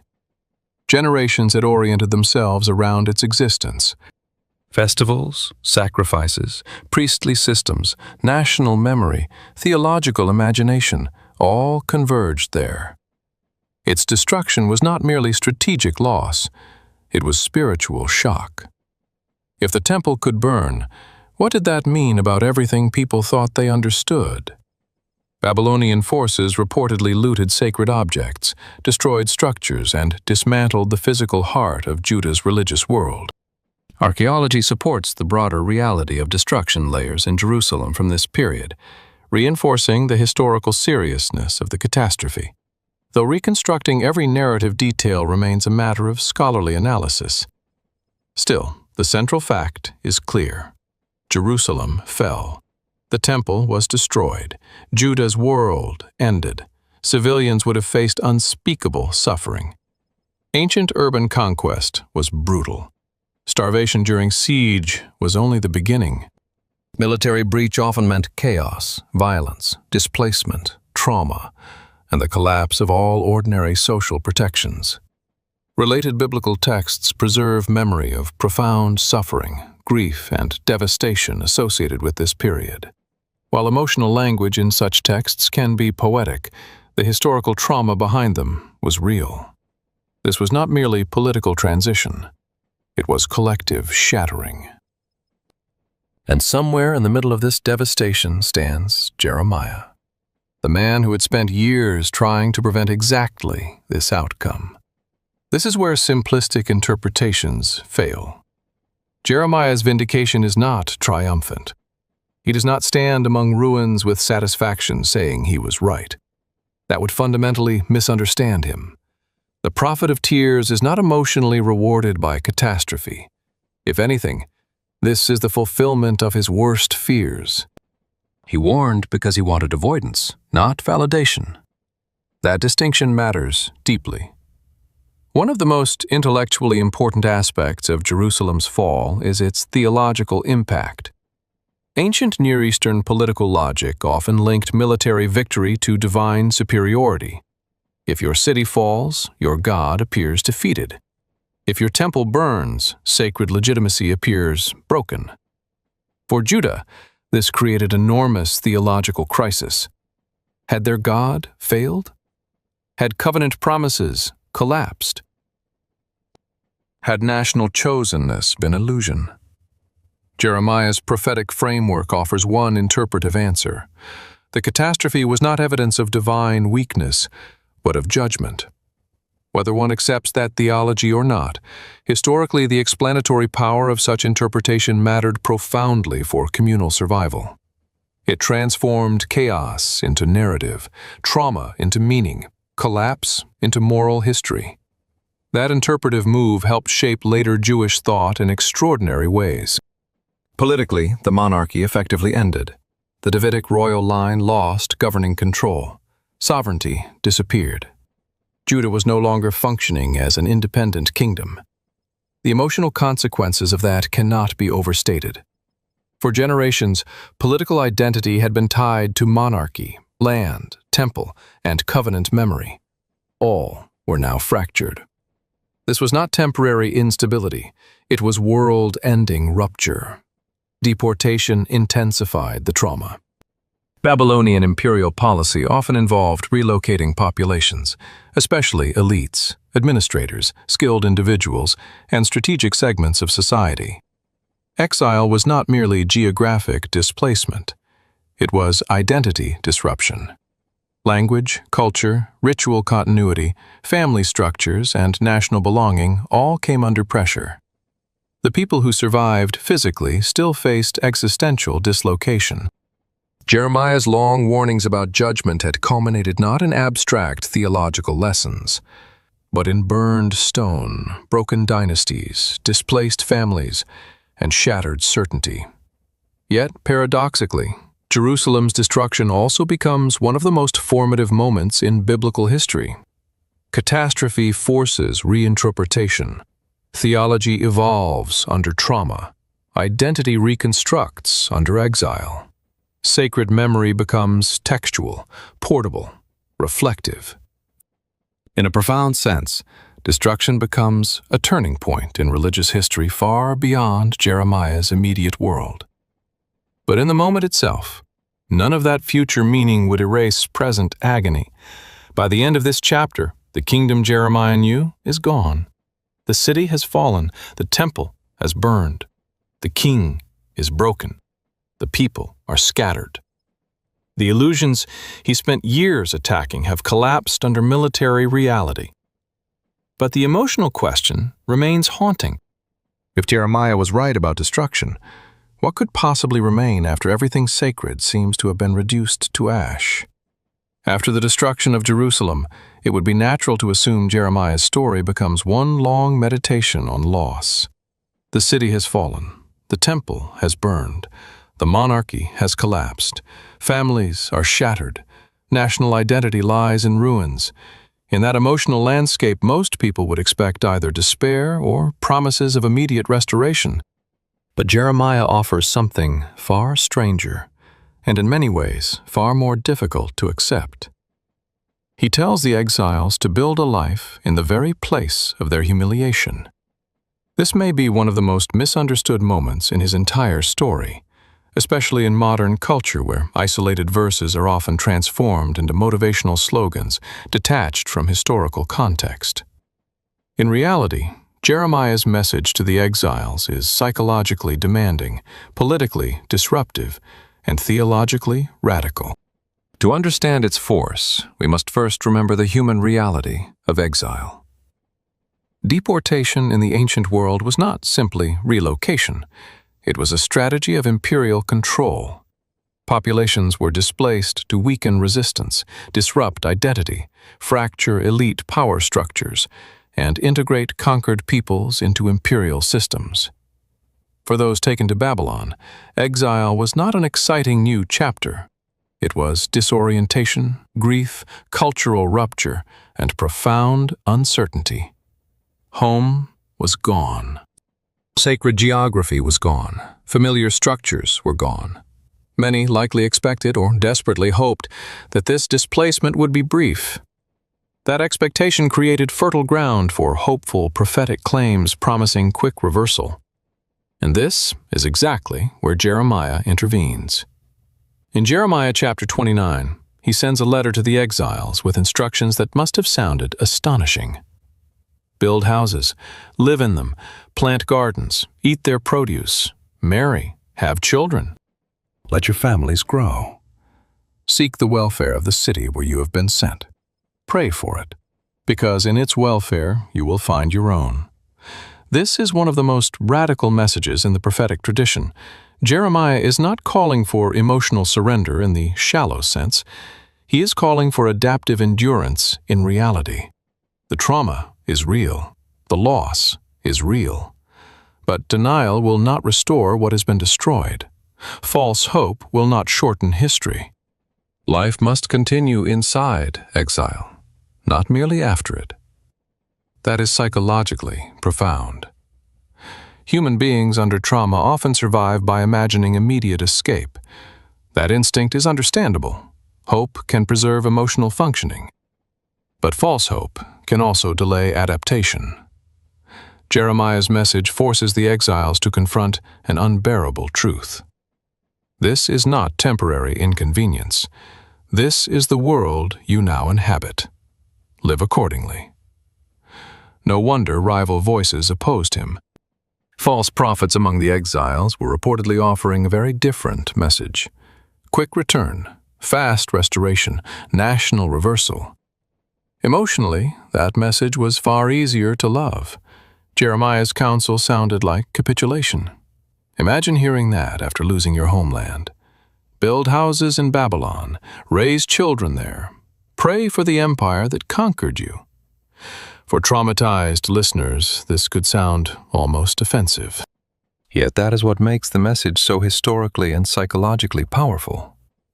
Jeremiah is redefining faithfulness under catastrophic conditions. He is saying covenant identity does not require geographic immediacy. Survival requires adaptation. Meaning can continue in displacement. The famous line about 70 years must also be understood carefully. In the narrative framework, exile is not presented as a brief emotional interruption, but as a generational reality. Whether 70 should be interpreted with strict chronological literalism, symbolic completeness, or theological periodization remains debated among scholars. But the emotional meaning is unmistakable. Many hearing the letter would not personally see restoration. This is not a promise of quick rescue. It is a demand for long horizon endurance. That dramatically changes how we read the passage. Modern audiences often isolate verses like plans for welfare and hope from this larger context, turning them into generic encouragement. But in context, hope is not immediate comfort. Hope emerges through prolonged endurance, after painful realism has already been embraced. Jeremiah's hope is not fantasy. It is disciplined future orientation after catastrophe. Another extraordinary dimension is the instruction to seek the welfare of Babylon. This may be among the most theologically surprising commands in Jeremiah's story. Babylon is not neutral. It is the imperial power associated with conquest, destruction, and displacement. Yet Jeremiah tells the exiles to seek its peace and welfare. That does not erase moral complexity. It reflects pragmatic theological adaptation. If exile is the current reality, communal survival requires engagement, not perpetual paralysis. This instruction profoundly reshapes the relationship between sacred identity and political location. Faithfulness no longer depends entirely on national sovereignty. That idea would become enormously significant in later Jewish history. There is also emotional maturity in Jeremiah's refusal to confuse hope with denial. Real hope, in his framework, does not require pretending conditions are acceptable. It requires building meaning inside unacceptable conditions. That distinction is timeless. Trauma often creates pressure toward two extremes, despair or fantasy. Jeremiah charts a harder middle path, honest grief combined with constructive endurance. This is not emotionally easy, it is psychologically demanding. The letter also continues Jeremiah's long conflict with false prophecy. He explicitly warns the exiles not to be deceived by voices telling them what they want to hear. The battle over narrative has simply moved location. Even in Babylon, the same fundamental question remains. Will the people embrace painful truth or emotionally satisfying illusion? Geography changes. Human psychology does not. Historically, this letter reflects a remarkable sophistication about imperial reality. Babylon was not collapsing tomorrow. Resistance fantasies were strategically unrealistic. Jeremiah's counsel aligns not only with theological interpretation, but with geopolitical realism. That does not make exile emotionally acceptable. It makes denial strategically useless. This is part of what makes Jeremiah such a compelling figure. His spiritual messaging repeatedly intersects with practical realism rather than escapist, wishful thinking.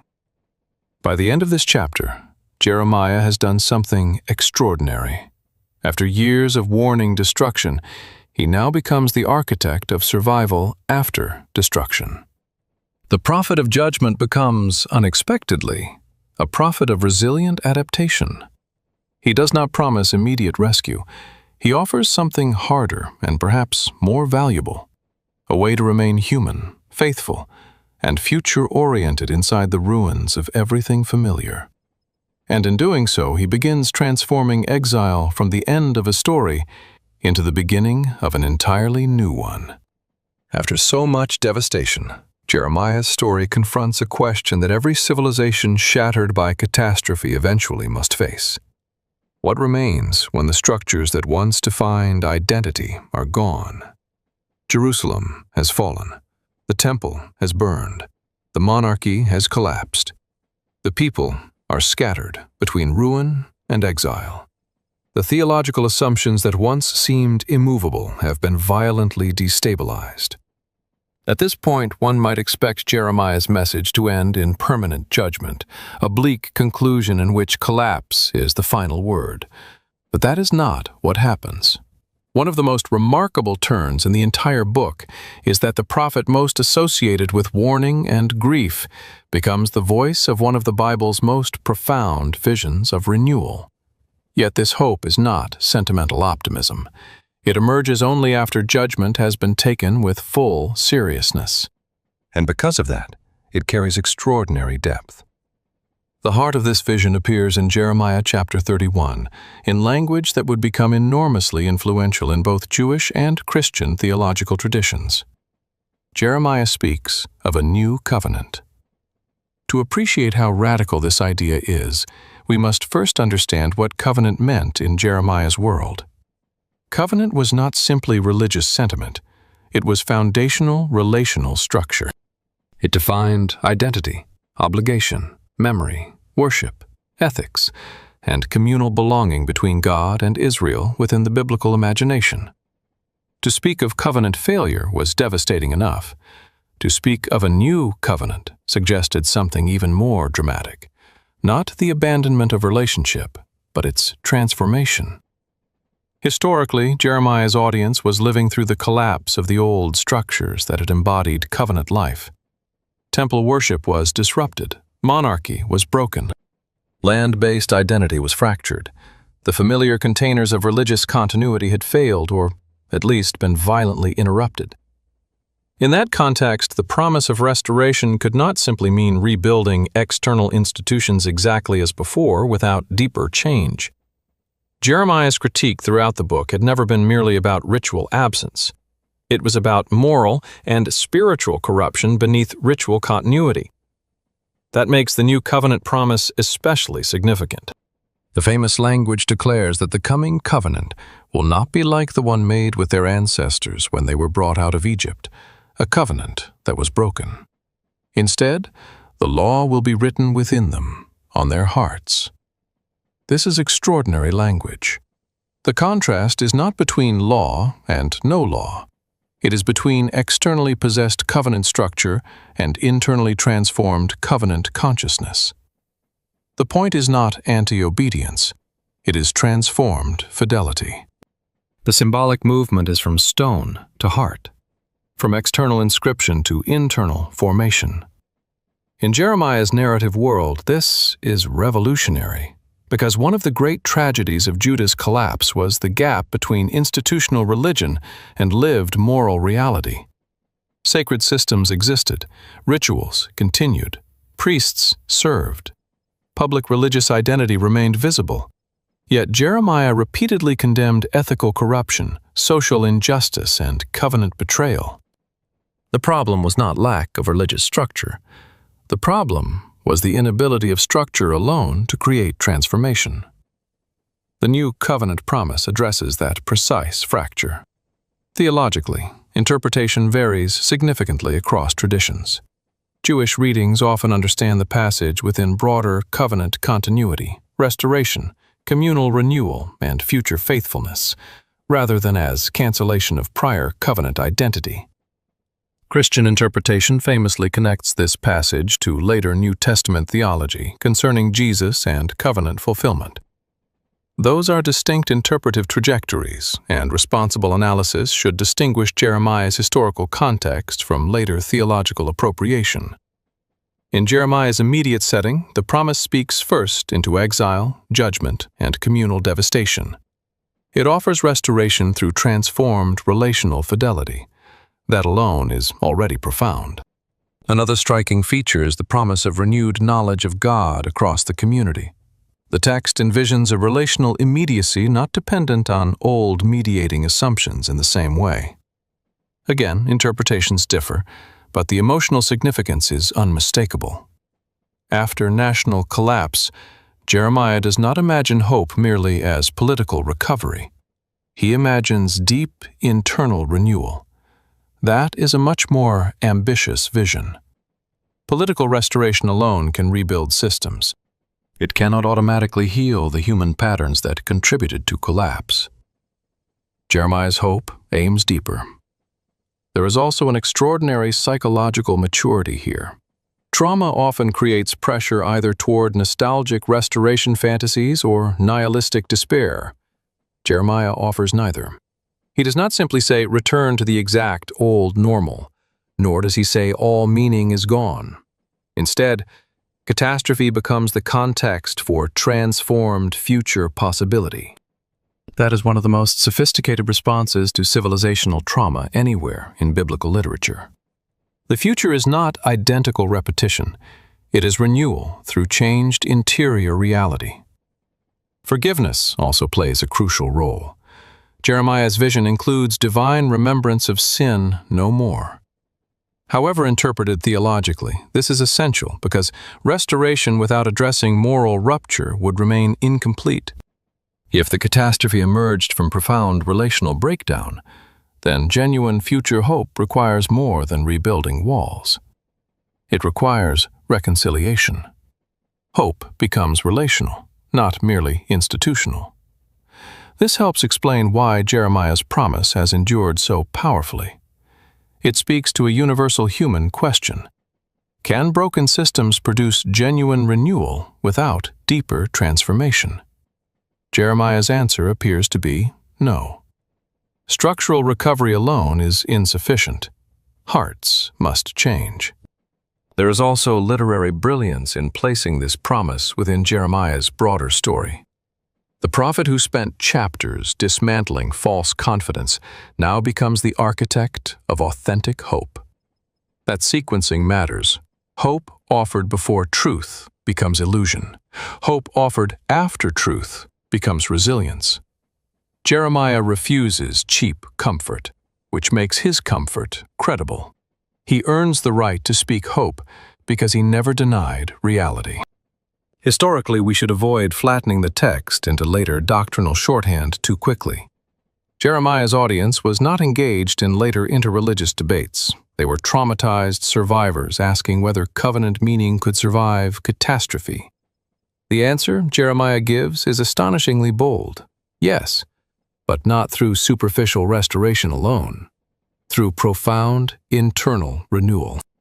By the end of this chapter, Jeremiah has taken one of the darkest national stories in biblical history and opened a radically hopeful horizon without trivializing the pain that made such hope necessary. The weeping prophet becomes the prophet of transformed future. Not because destruction was an illusion, not because judgment was mistaken, but because collapse, in his vision, is not the final chapter.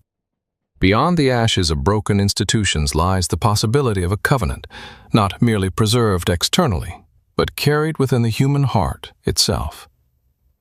If this were a simpler story, the destruction of Jerusalem would feel like the ending. The city has fallen, the temple has burned, the monarchy is gone. The prophet's warnings have been fulfilled with devastating precision. Roll credits. But history is rarely that clean. And Jeremiah's story becomes even more unsettling because catastrophe does not create immediate clarity.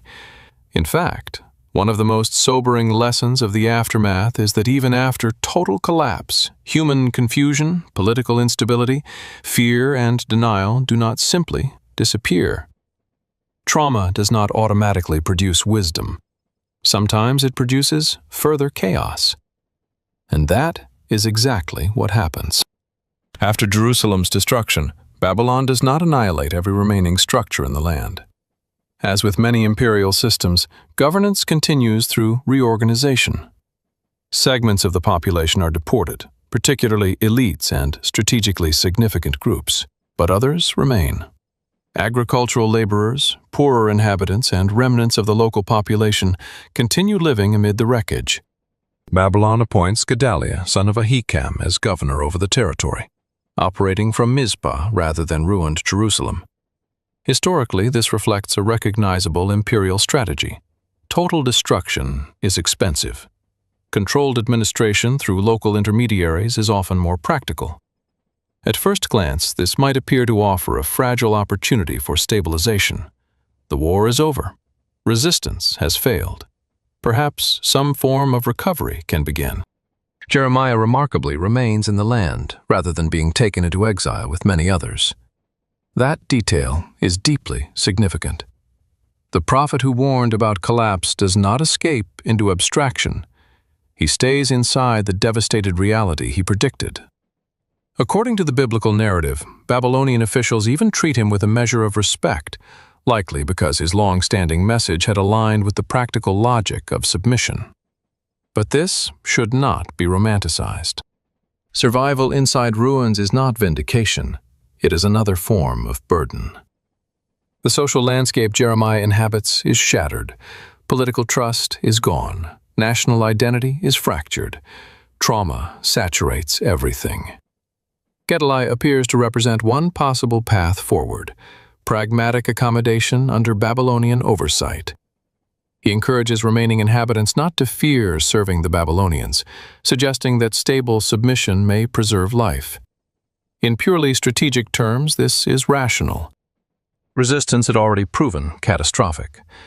Yet post-collapse societies rarely operate according to pure rationality. Trauma distorts judgment. Pride survives defeat. Fear creates paranoia. Competing loyalties remain active. And so even this fragile attempt at stability collapses. Gedaliah is assassinated by Ishmael, a figure with royal connections, likely reflecting deeper political tensions, nationalist resistance impulses, factional maneuvering, or all of the above. The exact motives remain debated, but the result is clear. Whatever fragile administrative stability existed is shattered. Once again, violence replaces order. This moment is extraordinarily revealing. even after national destruction, even after the obvious failure of resistance, internal conflict continues. Collapse alone does not resolve competing narratives about identity, loyalty, or survival.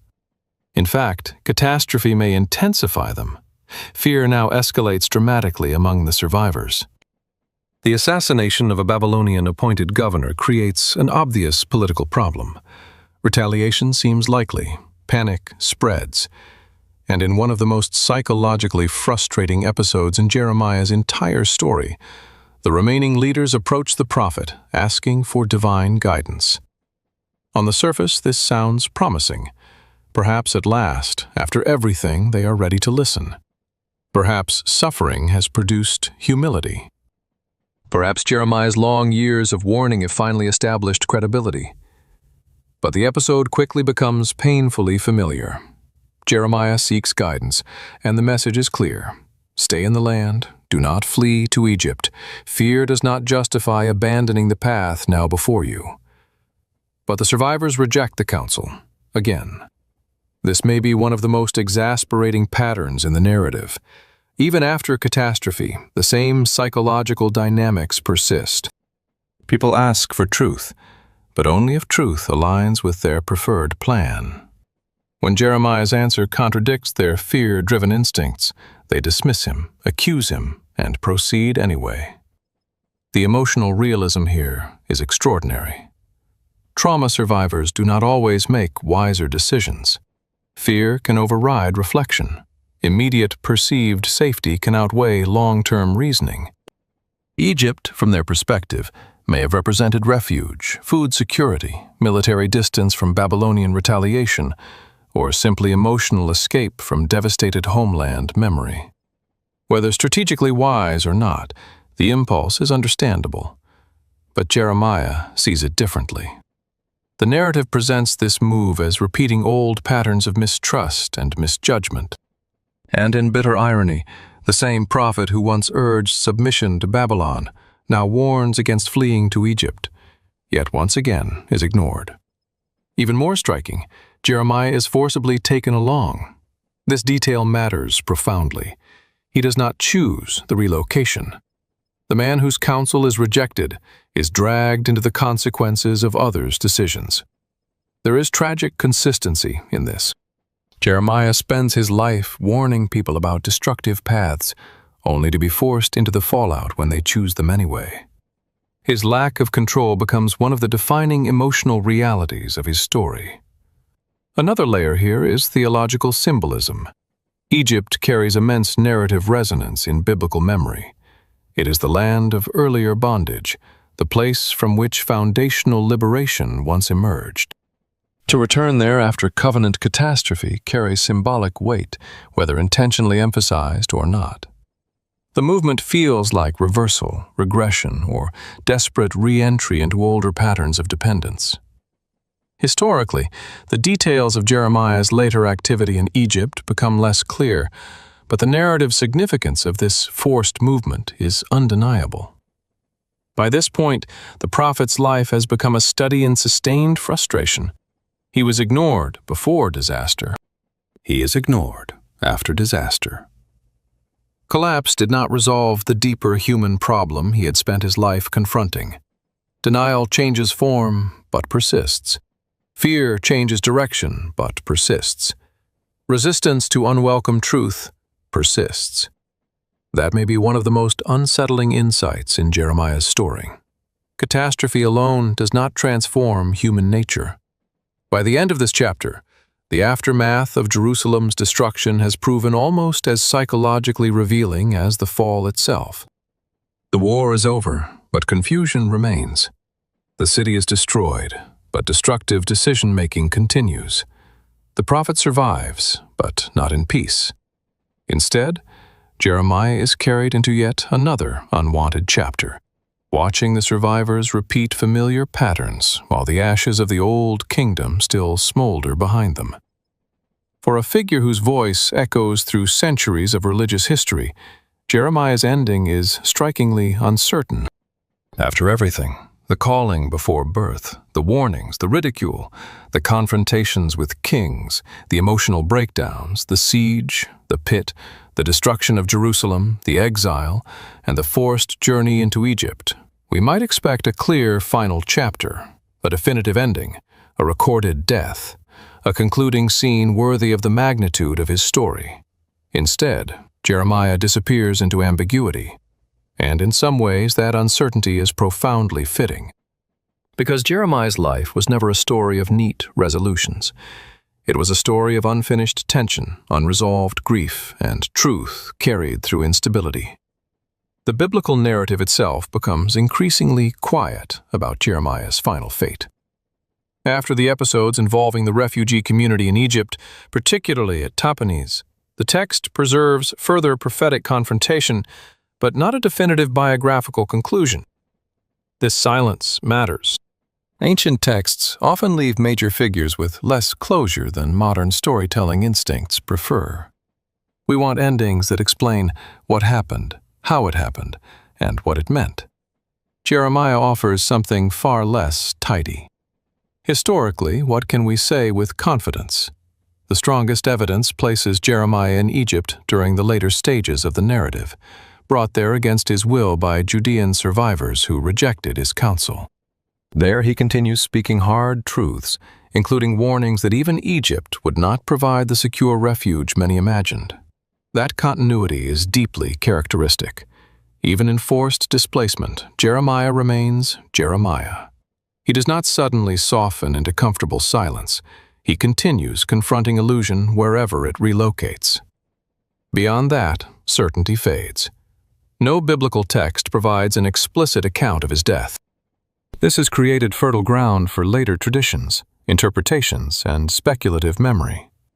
Some extra-biblical traditions suggest Jeremiah may have died in Egypt, possibly even violently at the hands of his own people. Certain later Jewish traditions preserve versions of martyrdom memory, though the historical evidentiary basis for such claims is limited and difficult to verify. They may reflect interpretive logic rather than recoverable historical reporting. In other words, the idea fits the emotional trajectory of Jeremiah's life. But fit is not proof. Responsible historical analysis requires caution. Other traditions became even more elaborate. Some later narratives connected Jeremiah symbolically with hidden sacred objects, especially traditions about the Ark of the Covenant, though these claims emerge from much later interpretive developments rather than contemporary historical evidence. Such stories reveal the afterlife of Jeremiah's significance in religious imagination, but they should not be confused with secure biography. This distinction matters, especially in storytelling. Ambiguity invites invention, but honest historical narrative must distinguish between what is textually grounded, traditionally remembered, and merely speculated. That said, uncertainty itself can be meaningful. Jeremiah's likely age by the final stages of his story deserves reflection. If his ministry began in youth during Josiah's reign and continued through Jerusalem's destruction and subsequent events, he may have endured decades of relentless emotional and political strain. That means the prophet we last glimpse is not the frightened young man from Anathoth, but an aged survivor of national collapse, imperial upheaval, personal persecution, and communal betrayal. The sheer endurance implied by that trajectory is extraordinary. Psychologically, one cannot help wondering what remained of him emotionally. Not in the sense of denying resilience, but in recognizing cost. Jeremiah's writings reveal profound sensitivity, recurring anguish, and emotional exhaustion. A life like his leaves marks. Did he die still grieving Judah, still warning people, still wrestling internally? We do not know, but the questions themselves emerge naturally from the humanity the text gives him. There is also literary power in his unresolved ending. Some figures conclude with triumph, others with dramatic martyrdom scenes. Jeremiah fades into narrative uncertainty after spending a lifetime speaking truths many resisted. That lack of cinematic closure almost feels appropriate. History often treats truth-tellers this way. Their impact becomes clearer after they disappear. Another fascinating question concerns Jeremiah's legacy in the communities that followed. His immediate audience largely resisted him, yet later generations preserved his words with extraordinary care. This is one of history's great ironies. The man dismissed, threatened, beaten, and ignored became one of the most enduring prophetic voices in biblical tradition. That preservation itself says something remarkable. Whatever people thought in the heat of crisis, later communities recognized the significance of his witness. His warnings were not lost in the rubble. They became scripture. That transformation from rejected contemporary critic to enduring sacred voice is historically and literarily extraordinary. There is also a broader pattern here worth noticing. Many transformative figures are not fully understood by their immediate environment.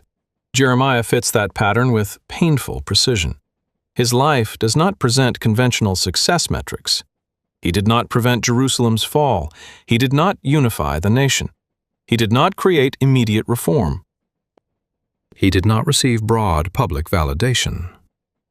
Judged by short-term outcomes alone, one might call his ministry catastrophic. Yet history tells a different story. Influence is not always visible in the moment. Another important caution concerns later theological appropriation.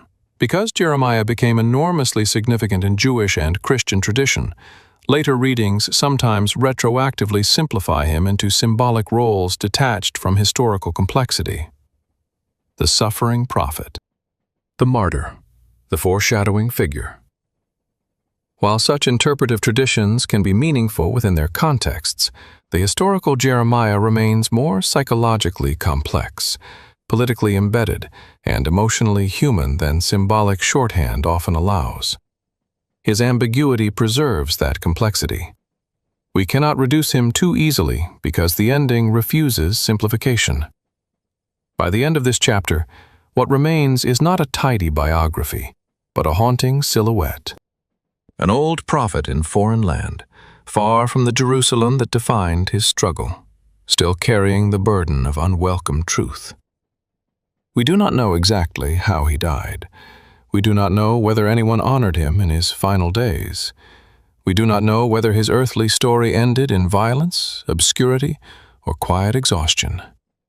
But perhaps that uncertainty is the final, honest note for Jeremiah. A man who spent his life speaking into unresolved crisis leaves history the same way, not with spectacle, but with unanswered questions and a voice that refused to disappear. After tracing Jeremiah's life from frightened youth to exhausted old age, from priestly hometown to royal courts, from prophetic warnings to national collapse, from Jerusalem's ruins to uncertain exile, the final question is unavoidable. Why does this story still matter? Why should modern audiences, separated by more than 2.5 millennia, care about an ancient Judean prophet speaking into a vanished political crisis? The simplest answer is that Jeremiah's world may be ancient, but the human patterns inside it feel disturbingly familiar. Strip away the ancient architecture, imperial armies, and biblical vocabulary, and what remains are enduring questions about truth, denial, power, fear, identity, suffering, institutional failure, and hope after collapse.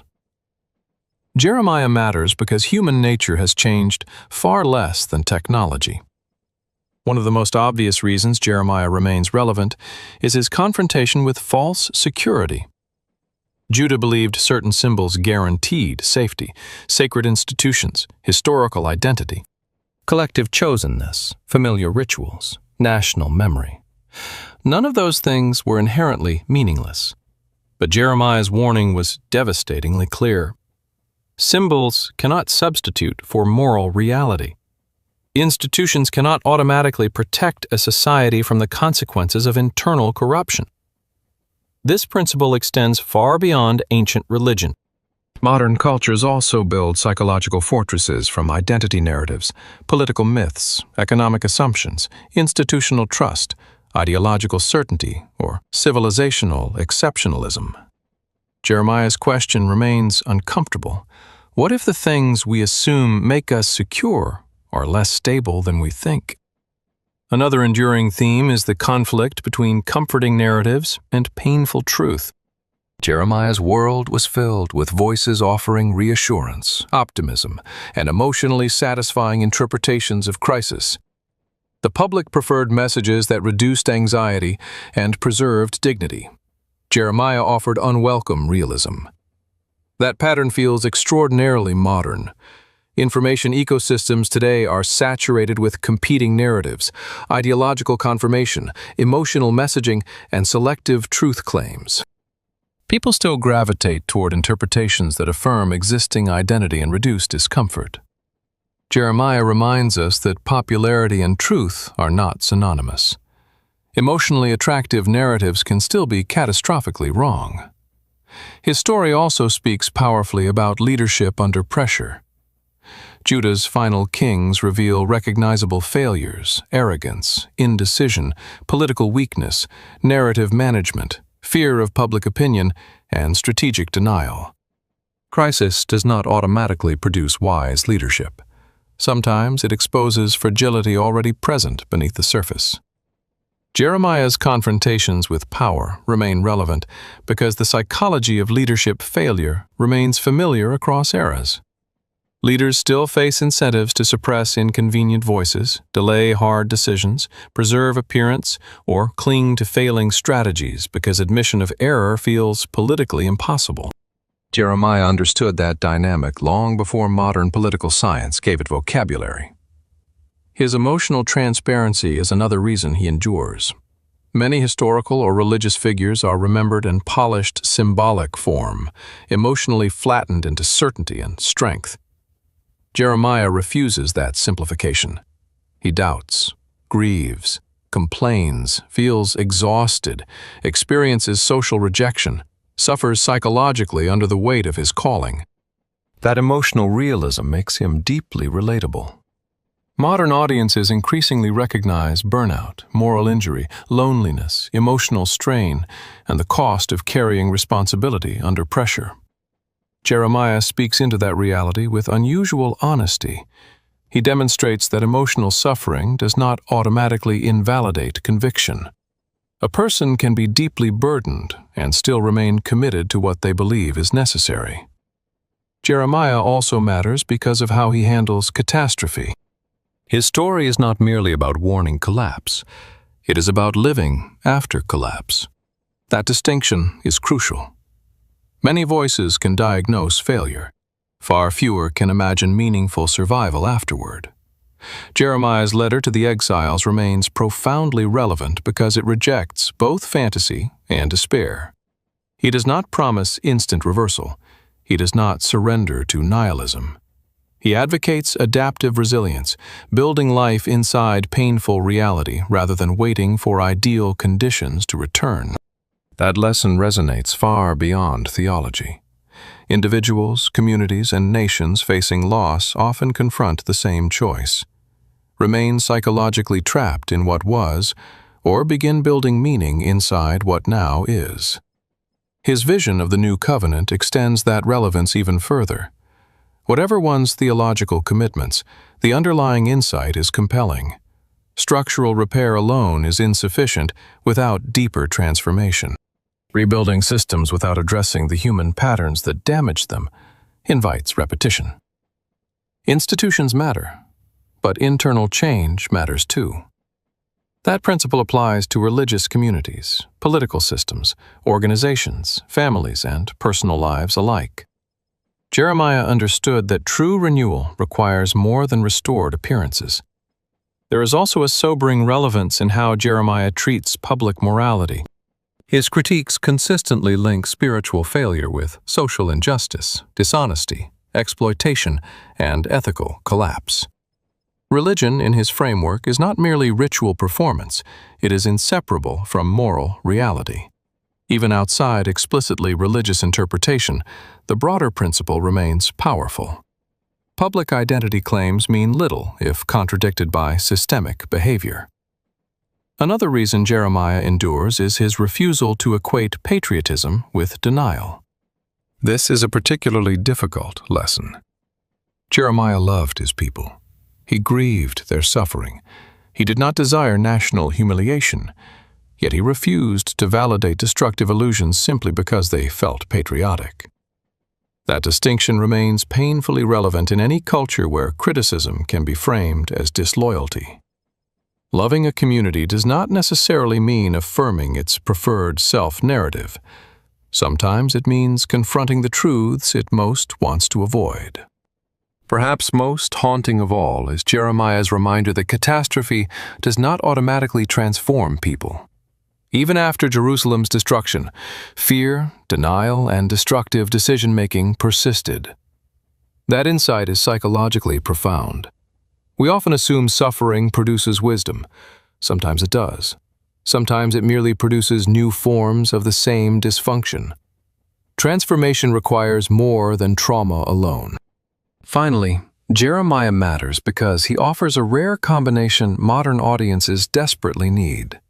Realism without cynicism, grief without surrender, hope without illusion. He does not minimize danger. He does not romanticize suffering. He does not promise easy rescue. But neither does he conclude that destruction is the final truth. That emotional balance is extraordinarily difficult. Perhaps that is why his voice survives. In the end, Jeremiah is not merely the story of an ancient prophet. He is the story of what happens when truth collides with denial, when institutions fail, when leaders falter, when identity fractures, when grief becomes unavoidable, and when hope must be rebuilt on more honest foundations. That is not merely ancient history, that is a human story. And perhaps that is why, long after the kingdom that ignored him disappeared, Jeremiah's voice still refuses to be silenced.